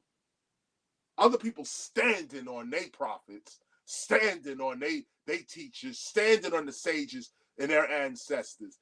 And here, many of us, all races of people, many of us are sitting there looking at other people praise their culture and wondering how their culture is so holy and so great and so this and so that. And you look at yourself and you say, well, I'm not that. And why? Because you're comparing yourself to other people. That's why. If you would stop comparing yourself to other people and look at the birthright that you were born with, you will rise to the birthright you were born with and born for. You know, envy is a terrible thing. Jealousy, terrible thing. Wanting what somebody else got and forgetting what's in the palm of your own hand. So our king spoke us into existence. He spoke to and for the generation of his immediate children. Those born between the years 1960 and 1970. This generation is the group that would eventually produce hip hop. These are facts. When our king said, quote, I have a dream that my 4 little children will one day live in a nation where they will not be judged by the color of their skin, but by the content of their character. Most people assume that the only nation our king could have been talking about was the United States of America, that one day it would live up to its creed of all men being created equal with the unalienable rights of life, liberty, and the pursuit of happiness. Indeed, our king was talking about America as a nation, but it is clear that he was not talking about the America that he was protesting against at the time. He saw a radically different America than even the one that exists today. However, the king's vision of true racial unity and equal citizenship under the law never fully materialized for the people of the United States. That's a fact. Most Americans at the time felt that the king's I Have a Dream speech decree was simply a powerfully moving speech. However, the king's dream in the realm of prophecy, prediction, and instruction was not just, as the average American mind remembers it, protest words for his time. On the contrary, our king was not even speaking for his time. He was speaking for our time. He said, quote, 1963 is not an end, but a beginning, end quote. Most of what the king said in that famous decree was said in future tense. One day, right there in Alabama, little black boys and black girls will be able to join hands with little white boys and white girls as sisters and brothers. Most people, because of their own prejudices, refer to the phrase as sisters and brothers figuratively and symbolically. They doubt that little black boys and girls and little white boys and girls can actually be real brothers and sisters. And they doubt this because for black children and white children to become real blood brothers and sisters, this would mean the creation of a new race, a new sect of people, a new culture, a new nation. As prophecy, the king's I Have a Dream decree calls a new people and a new nation into existence. If you read the speech literally from what came out his mouth. And because he was speaking to the future of those youths, us, born between 1960 and 1970, called Generation X, who became the pioneers of modern hip hop and instinctively created the alternative, multicultural, multiracial, omni-faith community that the king predicted, we have realized today that we are the true citizens of the nation Dr. Martin Luther King Jr. dreamt about. Hip hop is the promised land. I challenge anybody on that. Anybody on that right here. Ain't nobody live up to this except us, except our culture. Nowhere else in the world is the king's dream so accurately expressed as within hip hop. Nowhere else in the world is there an international culture that is truly home to all races, classes, ethnicities, and religious beliefs without prejudice other than hip hop. Sure, individuals may practice such a vision, but as for the social structures and foundations of whole communities, none can match the inclusive nature of hip hop today. Even the African American community itself has not risen to the character and vision of Dr. Martin Luther King Jr. These are the facts. Nowhere else in the world is a person truly judged by the content of their character as opposed to the color of their skin than within hip hop. Hip hop even fulfills the king's economic strategies for lower income and poor people. Hip hop is the promised land. Our king said, quote, one day on the red hills of Georgia, sons of former slaves and sons of former slave owners will be able to sit down together at the table of brotherhood, end quote. Nowhere has this happened in the world culturally on a mainstream level except within the international community of hip hop. Nowhere. In fact, nowhere in the world could this type of unity happen because our king was specific to the historical relationship between Africans and Europeans in America. So he's being specific here. Now, if we wanted to dig even deeper into this, as pimped out, thugged out, materialistic, and drugged out as we may appear to be today, hip-hop. Hip-hop is still not a racist culture. Call us whatever you like, but we ain't racist. Our existence as a hip-hop community literally fulfills the prophecy of our king spiritually and historically. Hip-hop is the freedom spoken of by the king. Within our hip-hop community, a person gains money, power, and respect through a display of high skill in one or more of hip-hop's unique artistic elements. Here, you are truly judged by the content of your character, your attributes, your principles, your abilities, your reputation, who you choose, who you associate with, not by your race or ethnic origin or financial status. Real hip-hop is beyond all of that. Hip-hop is the promised land. When we look closely at the king's dream, we see too many so-called coincidences and symbols that directly relate to hip-hop and its real development in the world, like Barack Obama becoming the 44th president of the United States, approximately 40 years from the assassination of our king, approximately, where he predicted that, quote, we as a people will get to the promised land, end quote. This we cannot ignore, especially when organizations like the National Association for the Advancement of Colored People, NAACP, started approximately 100 years ago, 1909-2009, after a race riot in Illinois. The gospel was published in 2009. We were checking then just some of these coincidences. Barack Obama became president, Dr. King's assassination, these 40s, 100, 60, 30, 33. We're looking at all of these numbers at this time. This is in the past. We refuse to passively accept the dream of our king as just a dream. We can see ourselves within the king's dream in real life. We can clearly see the king prophetically outlining the mystical path of hip-hop freedom in his dream, years before we began to actually travel such a path. And that's how God works too. When we were very young, the king stated, so let freedom ring from the prodigious hilltops of New Hampshire.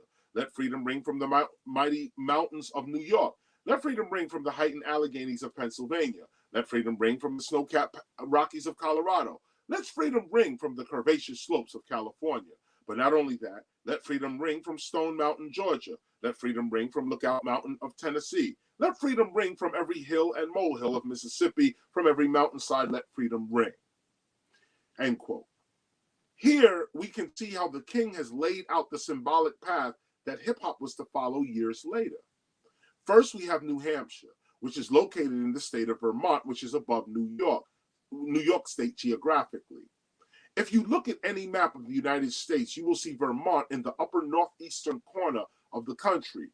With this, we can see the flow of hip-hop's creative spirit starting from the northeastern region of the United States, moving downward toward New York. We can even track the spirit of hip-hop as far north as Africville in Nova Scotia, Canada. It goes straight up to there. Symbolically, as well as literally, the spirit of hip-hop comes from above, from on high, from mountainous regions. We know today that modern hip-hop got its artistic start on the East Coast of the United States. And the East has always symbolized spiritual awakening, wisdom, and light, even birth. But the North signifies the top, on high, above, the realm where both curses and blessings come. Hip-hop beginning in the northeastern region of the United States has huge spiritual, cultural, and historical significance, especially when it comes to Caribbean people, the history of the Maroons, and the establishment of Africville in Nova Scotia, Canada. Very important places. You can just look these up later. Our king saw hip hop symbolically coming from above New Hampshire in the 1960s. His very next line takes the creative spirit of hip hop into New York in the 1970s. The king stated, "Let freedom ring from the mighty mountains of New York." New York is where hip hop began culturally in the 1970s. This is where hip hop got its artistic start. We can see the creative spirit of hip hop symbolically entering New York because we know in real life this is what actually happened. In fact, right after hip hop establishes itself in New York, our king states, "Let freedom ring from the heightened Alleghenies of Pennsylvania." And we know that the spirit of hip hop left New York and went into the city of Philadelphia in the state of Pennsylvania during the 1980s. Philadelphia was the very next place the spirit of hip hop went after its time in New York. After Pennsylvania, the spirit of hip hop went over to the West Coast of the United States in the 1990s. Our king stated, "Let freedom ring from the snow-capped Rockies of Colorado." And again, we can see the spirit of hip hop coming down from mountainous regions into well-populated urban areas. The mountains of Colorado, just like the hilltops of New Hampshire and the mountains of New York, are symbolic of high spiritual consciousness, peace, strength, knowledge, protection, and salvation. Again, mountains have always symbolized the realm of God. It is from the mountaintop that God delivers staggering victories and astounding truths. But our king accurately continues the prophetic journey of hip hop when he states in his very next line, "Let freedom ring from the curvaceous slopes of California." And we know that after hip hop established itself on the East Coast of the United States, it traveled directly over to the West Coast of the United States and settled in Los Angeles, California. In fact, this migration brought with it much resentment from artists on both coasts who would battle each other for artistic and street supremacy during the 1990s. You remember that. Symbolically, the West has always represented spiritual death and dying. Big up to my people on the West. This is spiritual symbolism, though. Dying, it is where the sun, spiritual light, rests and darkness begins to take over. We was talking about that with the winter and with the winter and summer solstices. We're coming up now to the summer solstice, where the sun is at its highest peak, June 22nd and June 21st and 22nd.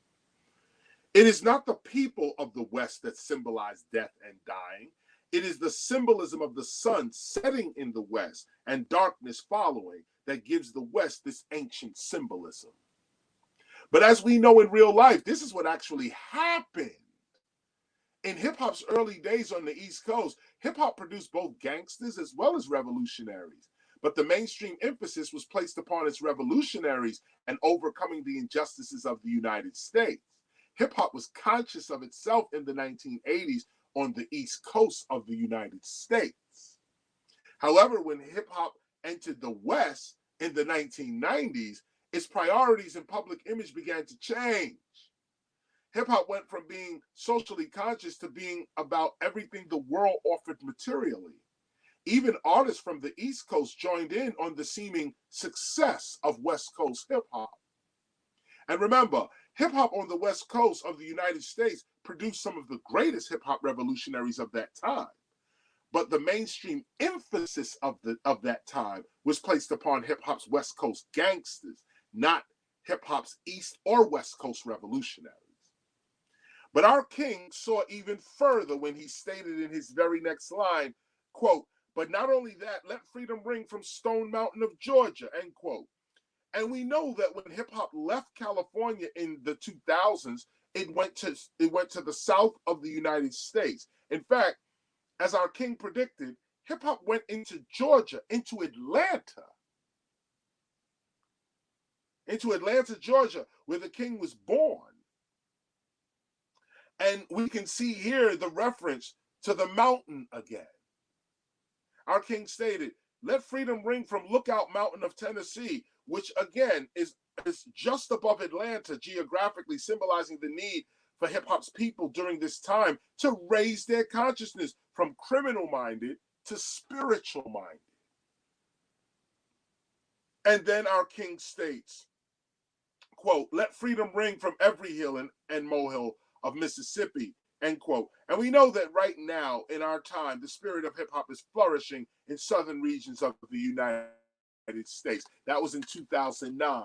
Lil Wayne and Juvenile and all kind of these guys started to rise from the South, from Mississippi, from Tennessee, from Louisiana, from New Orleans, and all these places started to produce rappers and making hit records and putting out really good stuff. But we're looking at the fact that Dr. King's "I Have a Dream" speech follows this whole trajectory word for word. The whole trajectory. And in January 15th, I had my PowerPoint up, and those who were there for the January lecture, you remember me showing you in the PowerPoint the actual arrow going and bringing every word. We mapped it onto the map, and it put a circle in the United States as to everywhere Dr. King said, let freedom ring, as a place where hip-hop was majorly established at. And it follows its trajectory from New York to the West, to the South, to the world. And Dr. King, the speech just happens to match that trajectory. Just happens to match that trajectory.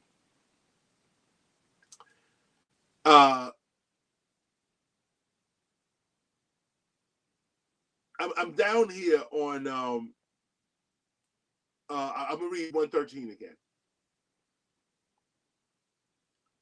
Right. 113 again. Let's take a look at that. Our king stated, quote, let freedom ring from Lookout Mountain of Tennessee, which again is just above Atlanta, geographically symbolizing the need for hip hop's people during this time to raise their consciousness from criminal-minded to spiritual-minded. And then our king states, let freedom ring from every hill and molehill of Mississippi. And we know that right now, in our time, the spirit of hip hop is flourishing in the southern regions of the United States. The South symbolizes foundation and fire. Change coming from the South means change coming from below to the top, from the streets to the institutions, from the people to its government. In fact, we can see the migration and completion of hip-hop with its appearance and influence upon the South. Hip-hop in the South means that hip-hop is returning to the East, to its spiritual consciousness. We could see how hip-hop went all over the United States in a circle, liberating and strengthening its people, only to return to its place of origin in God. It is here that the prophecy of our king seems to end, and strangely enough, hip-hop has nowhere else to go in the United States today. Our king ended his prophecy in the South and then stated, quote, from every mountainside, let freedom ring, end quote. Some may call these facts coincidences, but for us, these facts are indeed hip-hop's spiritual confirmation. This is providence. From every mountainside symbolizes the whole world and all of the spiritual places in it. This statement symbolizes hip-hop's international influence, which we are clearly experiencing today. Here, the king refers to freedom as a sound, a ring, a ringing, a tone. The king says, let freedom ring, meaning let the vibratory tone of freedom ring. Let the vibration of freedom reverberate in the lives of the oppressed. Here, the freedom that our king was referring to was clearly hip-hop, the only sound that has freed us thus far. Hip-hop is our freedom. Hip-hop breaks the chains of our bondage to the American mainstream workforce and its crippling institutions. Hip-hop is our promised land. Hip-hop may not mean anything to anyone else, but for us, hip-hop is the fulfillment of the prophetic promise of our king. When our king says freedom, we hear hip-hop. And when our king says Negro, we hear hip-hopper. Regardless of race, class, religion, or ethnicity, this is our faith. This is our faith. that every valley shall be exalted, every hill and mountain shall be made low, and the rough places shall be made plain, and the crooked places shall be made straight, and the glory of the Lord shall be revealed, and all flesh shall see it together. End quote. Peace, love, unity, and safely having fun has always been our faith. From before the American Revolution, this has been our faith. The unity and further freedom of humankind. So when our king writes, quote, let us go back to our communities as members of the International Association for the Advancement of Creative Dissatisfaction, end quote, we can see that hip hop has been the loudest voice in our time for the advancement of such creative dissatisfaction. In fact, this is what hip hop is. Hip hop is the advancement, the voice of our dissatisfaction. No other social voice or movement since the days of our king has expressed so distinctly and so creatively our dissatisfaction with American injustice. Although it was not said publicly in the original I Have a Dream speech decree, we now know that the king wanted us to engage in politics, not for the sake of our own careers, but to achieve, quote, strong civil rights legislation, end quote. The need for such work continues even today. Yesterday, we needed civil rights. Today, we need civilization rights, the right to create, define, and govern ourselves. The king stated, quote, let us go back and work with all the strength we can muster to get strong civil rights legislation in this session of Congress, end quote.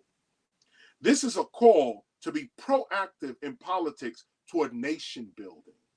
But then the king stated, quote, let us go down from this place and ascend to other peaks of purpose, end quote. This indicates that the civil rights movement was not to stop with what the king achieved in his lifetime. Our king intended for us to climb other peaks of purpose. He stated, let us descend from this mountaintop and climb other hills of hope. We must continue the work of the king. The question is really simple. What are you doing today to continue the work of the only true king we have ever known? Think about that for a minute. The only true king we have ever, in our lifetime, we have ever known was Dr. Martin Luther King Jr.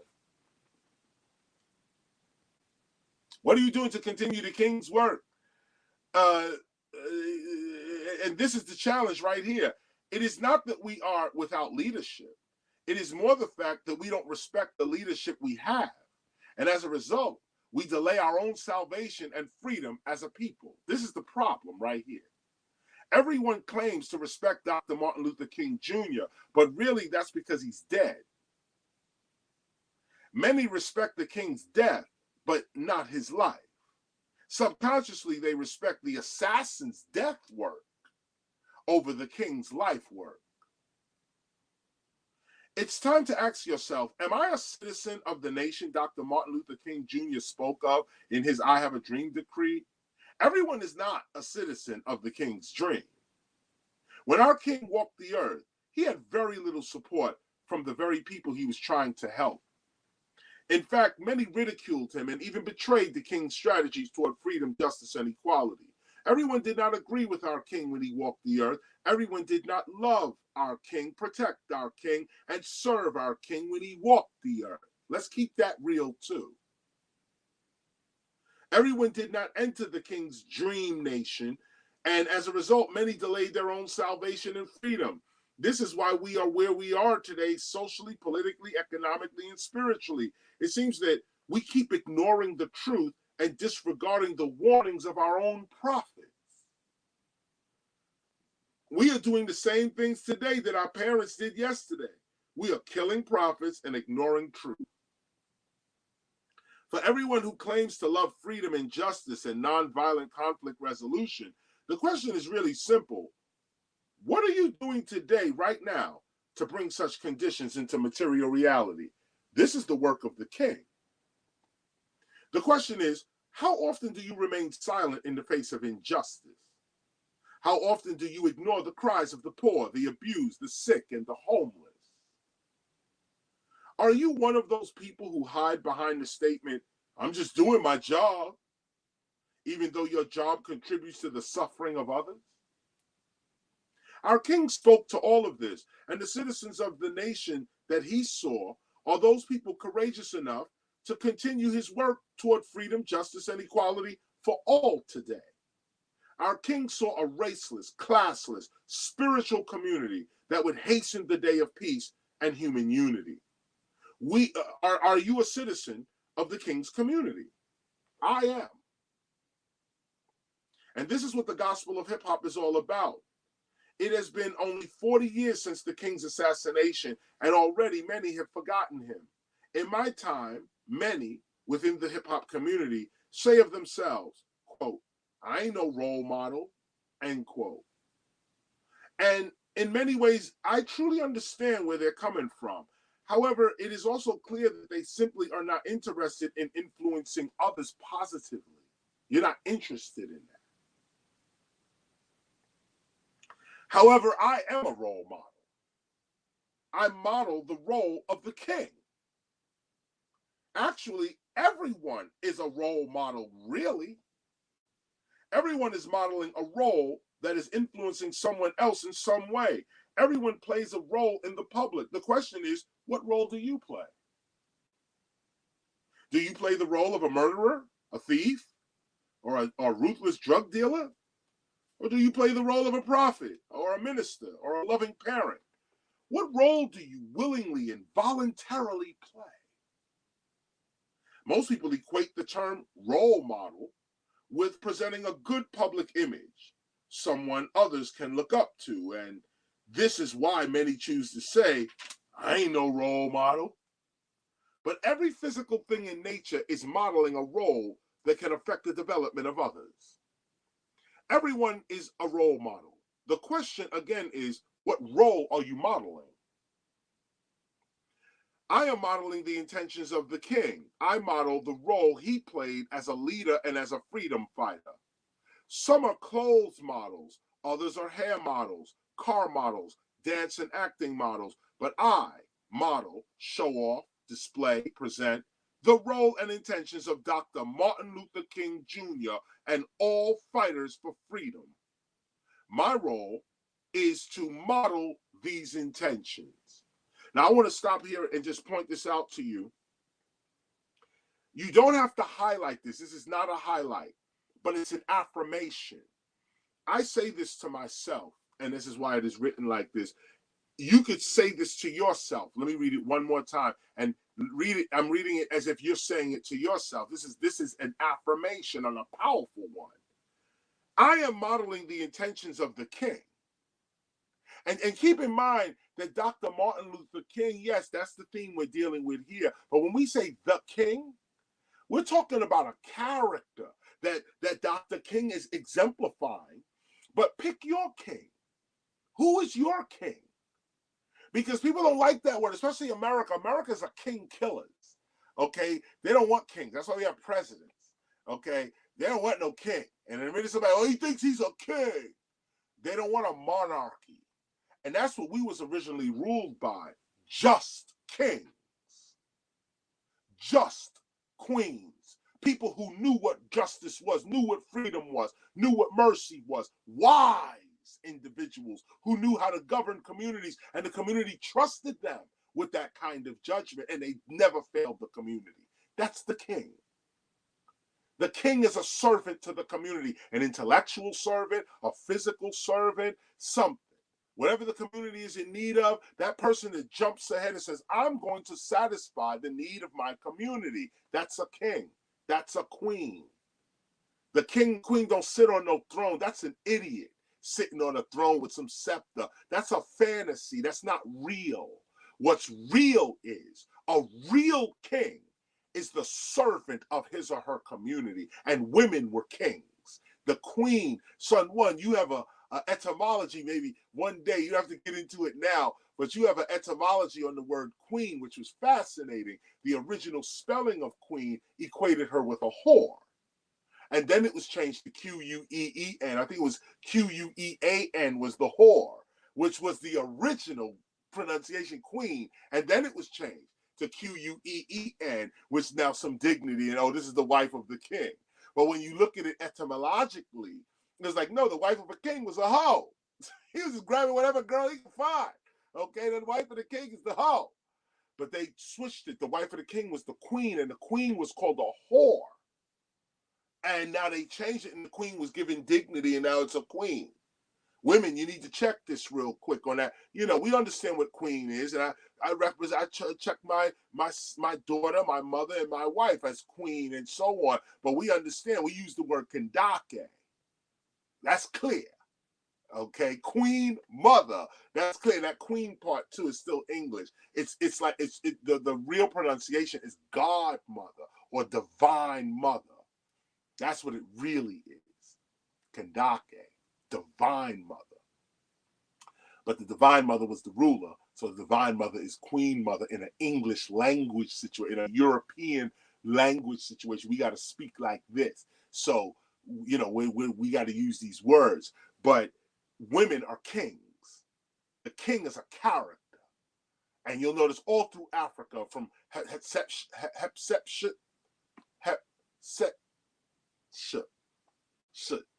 let me make sure I'm saying that right.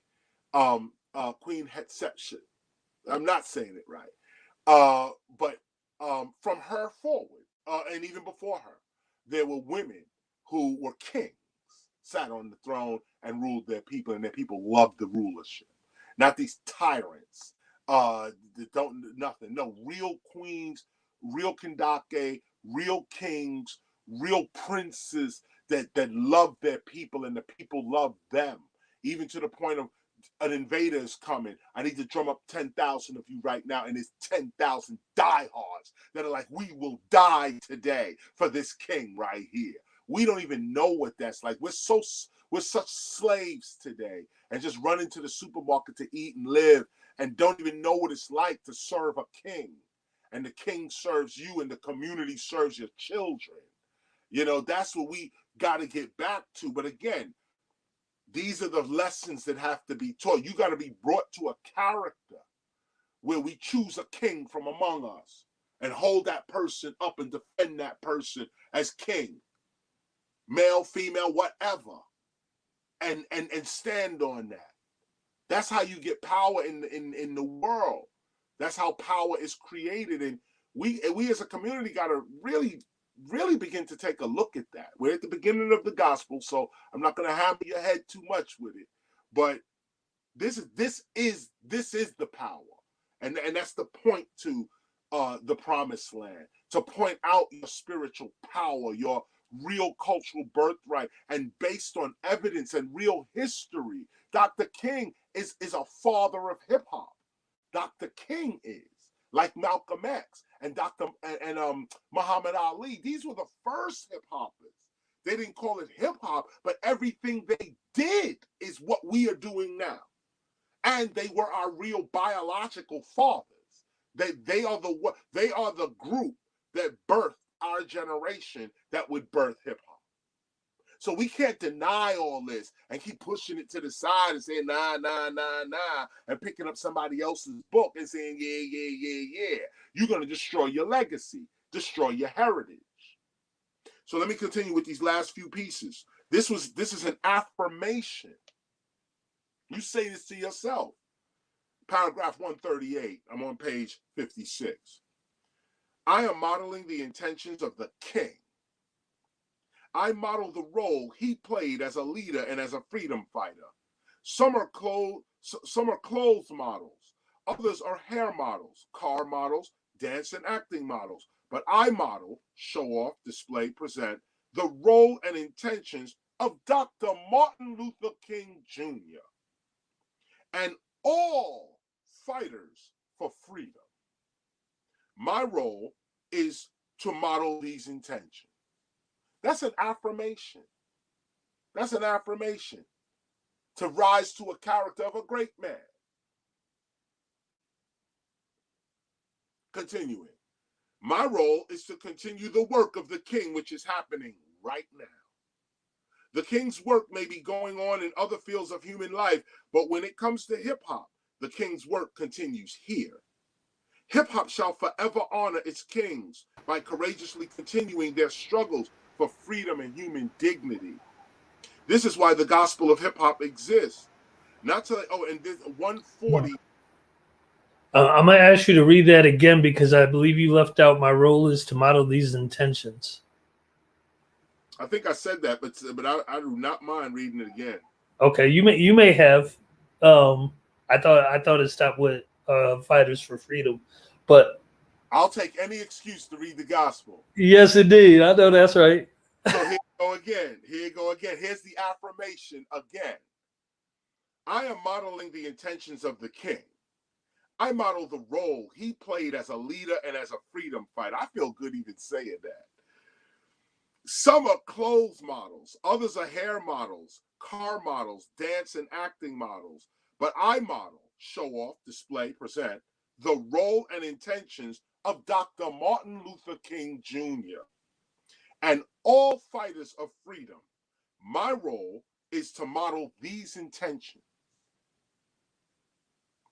My role is to continue the work of the king, which is happening right now. And I mean right now on this call. The king's work may be going on in other fields of human life, but when it comes to hip-hop, the king's work continues here. Hip-hop shall forever honor its kings by courageously continuing their struggles for freedom and human unity. Here's the highlight. You're highlighting the entire 140. This is why the gospel of hip-hop exists. Not to lay down some sort of law upon hip-hop or exalt ourselves above others practicing hip-hop. No. Our aim here is to offer our unique community a matching spirituality and lifestyle capable of producing real peace and real prosperity. Our gospel is not for everyone. It is for those hip-hoppers who are serious about either the spiritual life or hip-hop's preservation. This gospel is for the seriously committed hip-hop scholar who has not forgotten the words of the king. Highlight that whole piece and make a t-shirt and put it on your chest if you need be. Because this is the truth right here. Because it's highlighted, I'm going to read it again. This is why the gospel of hip-hop exists. That's why you highlight it. See, because when people come through and say, well, what is the temple about? You have the highlighted pieces. This is what's supposed to come out your mouth. What is this gospel of hip-hop about? This is what's supposed to come out your mouth. This is why the gospel of hip-hop exists. Not to lay down some sort of law upon hip-hop or exalt ourselves above others practicing hip-hop. Let's get that clear. No. Our aim here is to offer our unique community a matching spirituality and lifestyle capable of producing real peace and real prosperity. Our gospel is not for everyone. It is for those hip-hoppers who are serious about either the spiritual life or hip-hop's preservation. This is what we're dealing with. Either you with the spiritual life or hip-hop's preservation. This gospel is for the seriously committed hip-hop scholar who has not forgotten the words of the king. And just so you know, like I said, I'm speaking of Dr. Martin Luther King and the I Have a Dream speech, and have not forgotten his words, meaning have not forgotten his character, what he asked of us. Don't get caught up in scandalous nonsense on our road to freedom. Don't develop bitterness and hatred in your heart. Look out for this new group of people that's made from black and white people. Check police brutality. We can't be satisfied until that's over. Keep the king's word on your mouth. Keep the king's word in your mind, and other stuff can't come in. Other stuff won't even be able to come in if you got the king's word on your mouth and in your mind and in your heart. So here we come again. Our king promised us that, quote, when we allow freedom, hip-hop, to ring, when we let it ring from every village and hamlet, from every state and city, we will be able to speed up that day. Speed it up. when all of God's children, black men and white men, Jews and Gentiles, Catholics and Protestants, will be able to join hands and sing in the words of the old Negro spiritual, free at last, free at last. Thank God Almighty, we are free at last. Now, just one last piece on that. That's the end of that overstanding that's called the Promised Land. You'll notice on the very next page, 57, this is where I usually sign. When people give me gospels, I usually try to find page 57, and this is where I sign my autograph at. If you have the gospel, I've signed it already at the front. Those that have ordered their copies, I signed them at the front.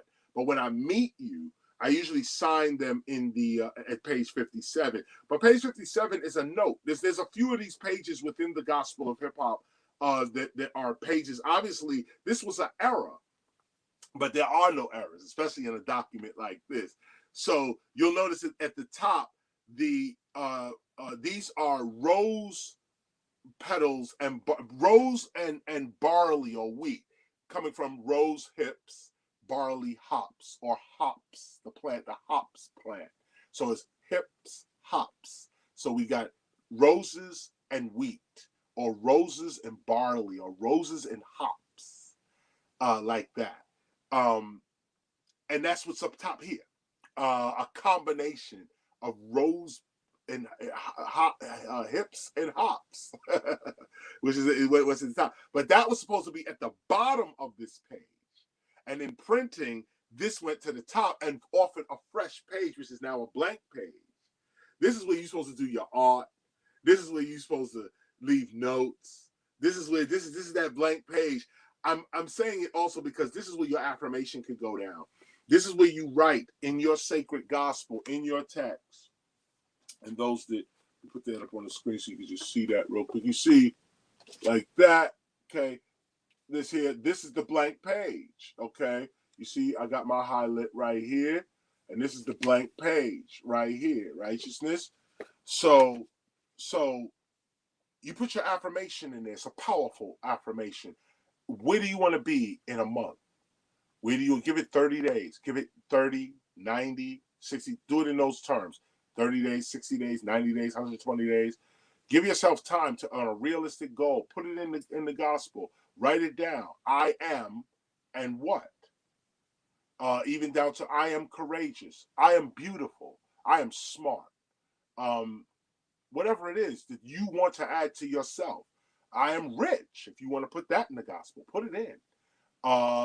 Whatever you see for yourself, throw it in the gospel. And you'll notice this page is so powerful, page 57. You just put it in, you'll see yourself starting to manifest that which you write down. Try it. So this concludes this week's lesson, or reading, I should say. Just to reiterate, this is the Promised Land, and we call hip-hop the Promised Land because there is no other for us. When you look at the I Have a Dream speech, hip-hop is the only community culture that matches the speech. Nobody else has matched the speech. The speech didn't go to anybody else. The children of the parents that heard the speech didn't make nothing else. Hip-hop is the only manifestation that came out of the I Have a Dream speech. And if we don't hold up our own banner, others are quick to tear us down and say, oh, no, you just making it up. Or you just saying that because you just want to say that. No, we're not. I'm looking at the facts. And if we can't look at evidence and facts, then what do we have? We have a whole bunch of conjecture. No, let's look at the evidence. Let's look at the facts. We have dates. We have word. We have transcription. This is what was said. This is who it was said to. And look at the issues that were brought up. Police brutality. Everybody in America ain't with that. There's a few people that are plagued with police brutality. Not everybody in America. So Dr. King is specific. Who's still getting shot in the back, unjustly locked up? Who's still getting the same thing Dr. King was speaking about? No, hip-hop is that. People say Black Lives Matter, and you know that's respect. But who's really out there? Who's really out there? Is it really Black lives that are out there, or is it really hip-hop that's out there? Who's really protesting? Every time you hear the music playing in the protest, I don't hear jazz and R&B. I don't even hear gospel. I don't hear rock. Every protest got some rapper screaming about something. Every protest. Ain't nobody playing nothing else but hip-hop. Ain't nobody out there with nothing else but hip-hop. The only ones out there fighting is hip-hop. The only ones that been fighting. Sound of the police, fuck the police, cop killer. The only ones that been talking the same thing Dr. King's talking is hip-hop. And we supposed to sit back and just say, nah. That's not what this is about. Welcome to the temple of hip-hop. You will wake up here. And so here it is, the promised land. And this was our reading. Model the actions of the king. You are a king, male or female. You're a queen. You are a kandake. You are the king. You are the prince. You are the princess. Start thinking of yourself in this way. This is the beginning of nation building. This is the beginning of breaking the chains of slavery and returning you to your sovereignty. If you don't believe you are a king, how can you run a nation? How can you believe that you can even be a citizen of a nation if you don't even believe anything about yourself as a sovereign?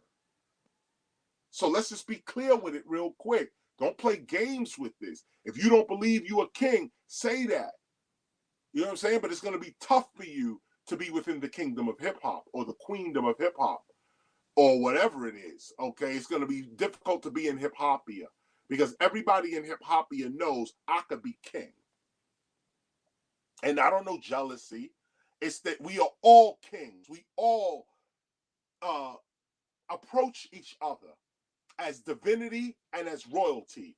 And if the king does get killed or captured, any one of us can lead the nation. Any one of us should be able, out of 1 million people, imagine 1 million kings, 1 million queens, 1 million princes, and any one of us, any having a one of us, the next one comes with immediately and know exactly what to do, where to go, how to do it, can't be bought, can't be corrupted, ain't lying, ain't deceiving. Come on now. This is what we need. And if we can achieve that, we'll be the greatest nation in the earth because none of these nations have gotten past corruption, greed, theft, jealousy, envy. They all thrive on that. And there's got to be a nation that comes into existence that doesn't thrive on that. That thrives on peace, humility, everything that Dr. King discussed. Justice, freedom, equality. We got to reach that level. As adults, we have to reach that level. We can't keep waiting for CNN, Fox News, and some government official to say, here's what you're going to do with your life. Come on, get out of here with that. Okay? We got to take charge of our own lives. And the way in which we take charge of our own lives is by calls like this that form a unity of thought. Unity of thought. We're talking about a certain language we're going to speak. And this language manifests cultures. It manifests nations. It manifests peace and prosperity. That's the language we're learning here. Promised land, the love, the new covenant, the definitions, overstandings. This is a language we're speaking that's forming a unity of thought. And when that unity of thought hardens, our nation is born. Our nation is born and our children are free. Now they're sovereigns. They're free. They don't have to go along with this nonsense. Other people are respecting their laws. We have our own lands, our own city, teaching our own children, healing our own elders. This is what we have to move toward, whether we live to see it or not. You got to start doing the work now. So that's what we're dealing with here. This is the Temple of Hip Hop. Of course, I want to thank all of you from being part of this particular lesson. Everyone who is able to join us each week, please make sure that you put your name into the attendance. Be clear with that. I want to, make sure we have a record of that. I thank you again for listening. Sun-One, I'd like you to take us out with your closing remarks. Yes. Well, hold on now. Can we go with 1 million gods? or even further, 1 million hip hop. I was actually, we were having a discussion on the organization meeting, of which I was explaining, and you're right, especially when you were discussing Queens, that it's the language that we're using that has us using these words. But of course, we can decide to have our own words, and also define what those words mean. And to me, it's like, I've come to the point, and I believe, or the reason why I'm saying this is I believe this is what the future is going to do itself anyway. I praise hip hop. I am hip hop. And not to sound cliche, but I live by your words, or attain or wish to attain the status of I am a teacher while others are kings. And so, and I know a lot of people, especially those on this call, take that very, very seriously. That's right. While others, of course, know, or for the sake of English, sure, they rock with king and whatnot, and not necessarily that it's such a bad word. Very, as a matter of fact, if I'm not mistaken, it leads back to the real nigga. When you really get down to it, but not or I'd hope that we could start getting used to recognizing hip hop for what it is, so that it'll make it easier for the future to walk around saying peace hip hop, and really know what that is. But that hip hop is a consciousness and a character that we're supposed to be modeling. And I feel like if we could get used to that now, it'll make it easier for the future generations. But another thing that you said, it was crazy. Somebody had mentioned about, in talking about the rulers over you, doing the right things. And I was giving a ride to somebody who hasn't been here for a while, used to live here, saw the old stadium that was, and then they saw the Mercedes Stadium. And they were like, oh, wow, that's great. That's great that they have a new stadium. What are they going to do with that stadium? And of course, we don't know. But literally, as she said that, it dawned in me that, right, this big, beautiful stadium got built in the city of Atlanta and is doing absolutely nothing for the people in Atlanta. And then that brought me to all the infrastructures and all the business and different things that are coming into Atlanta, and how the quote unquote leadership of these areas are totally misusing or just not using or what you would think that they're actually supposed to be there for.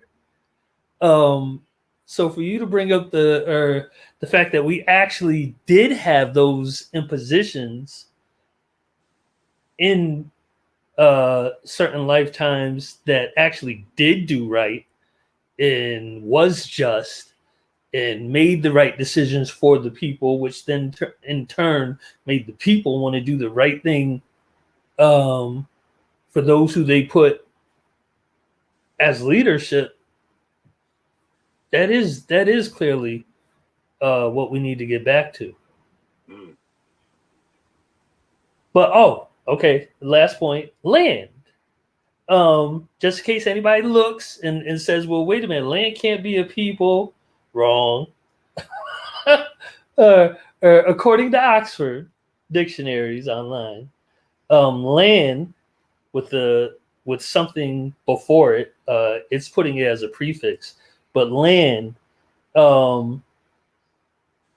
is essentially forming nouns denoting a particular sphere of activity or a group of people.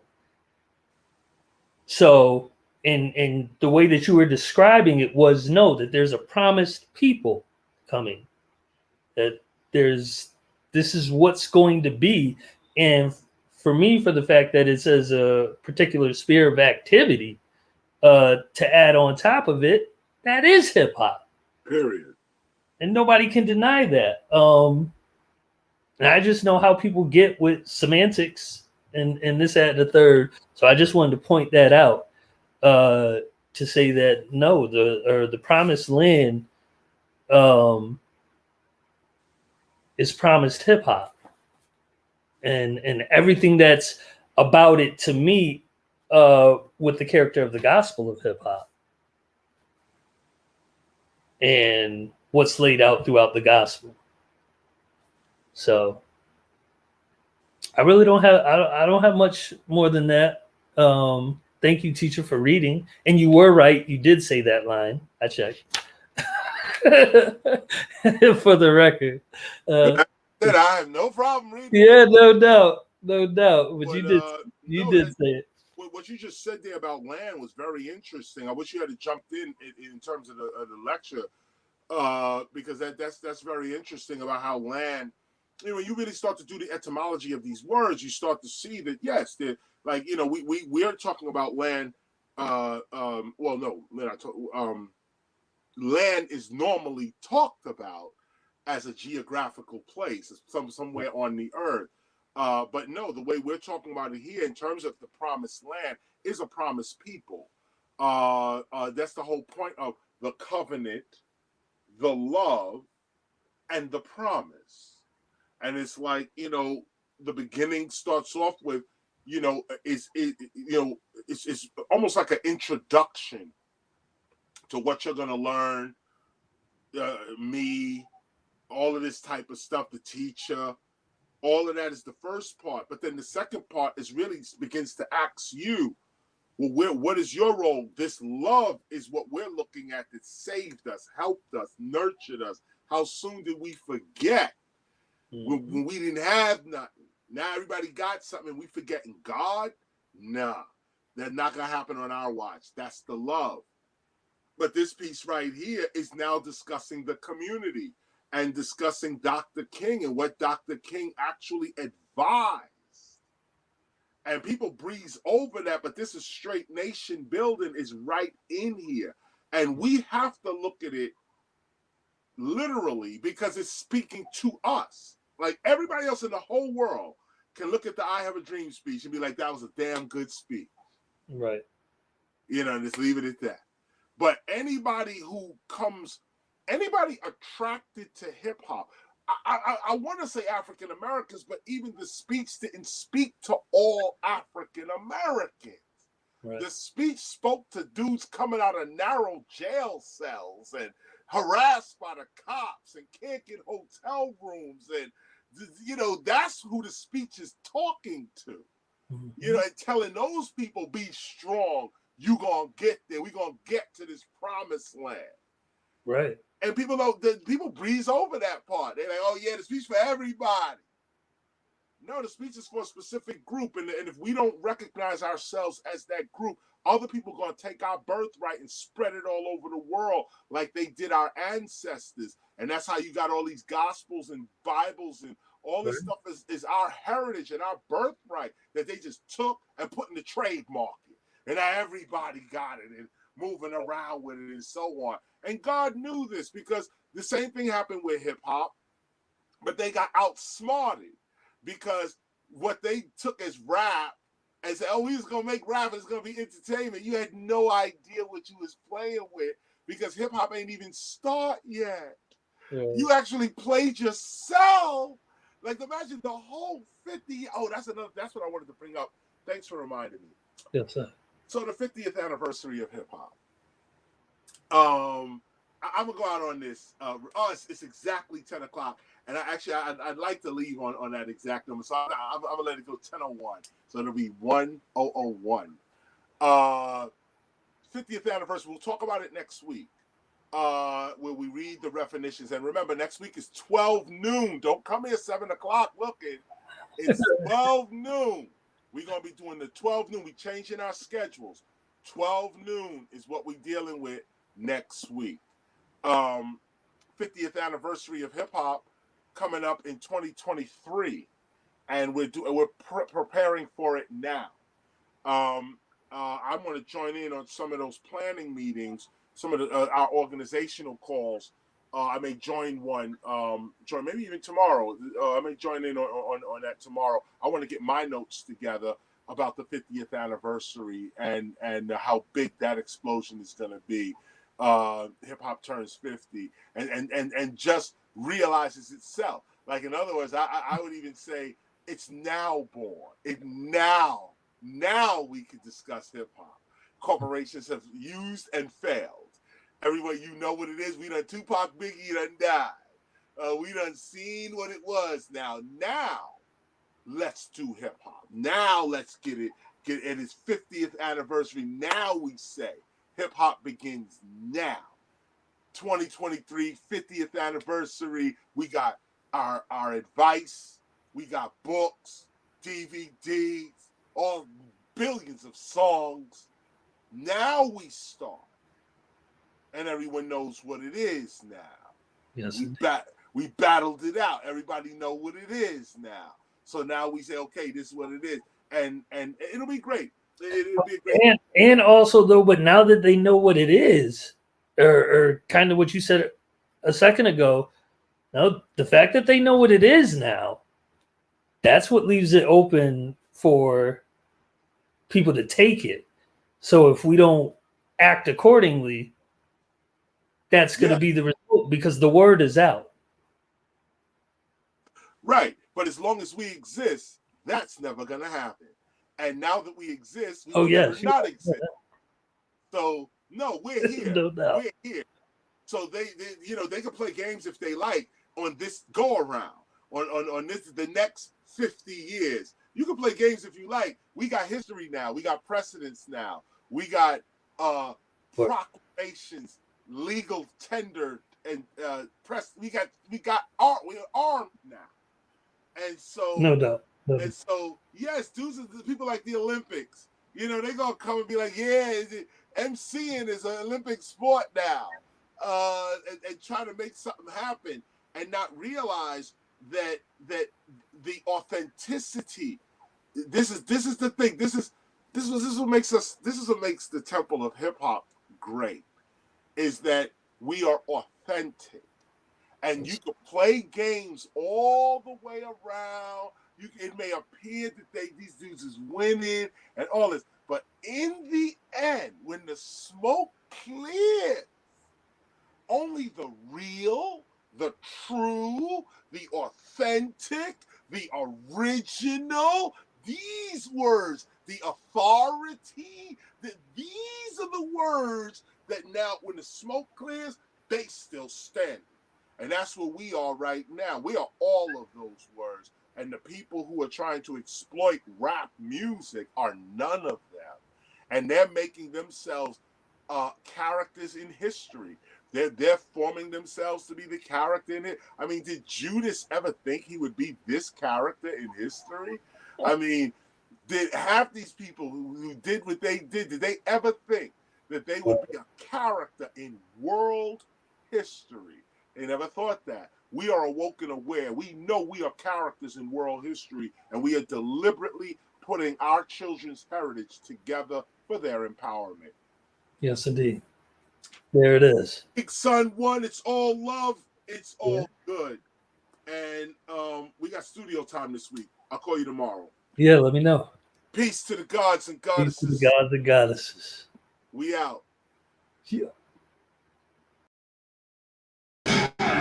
My dreamy shit. I want to talk black history real quick.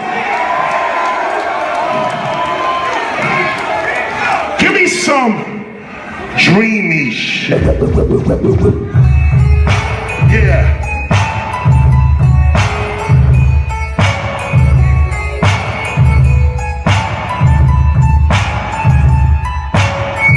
This the type of shit I like to listen to. I'm off the top.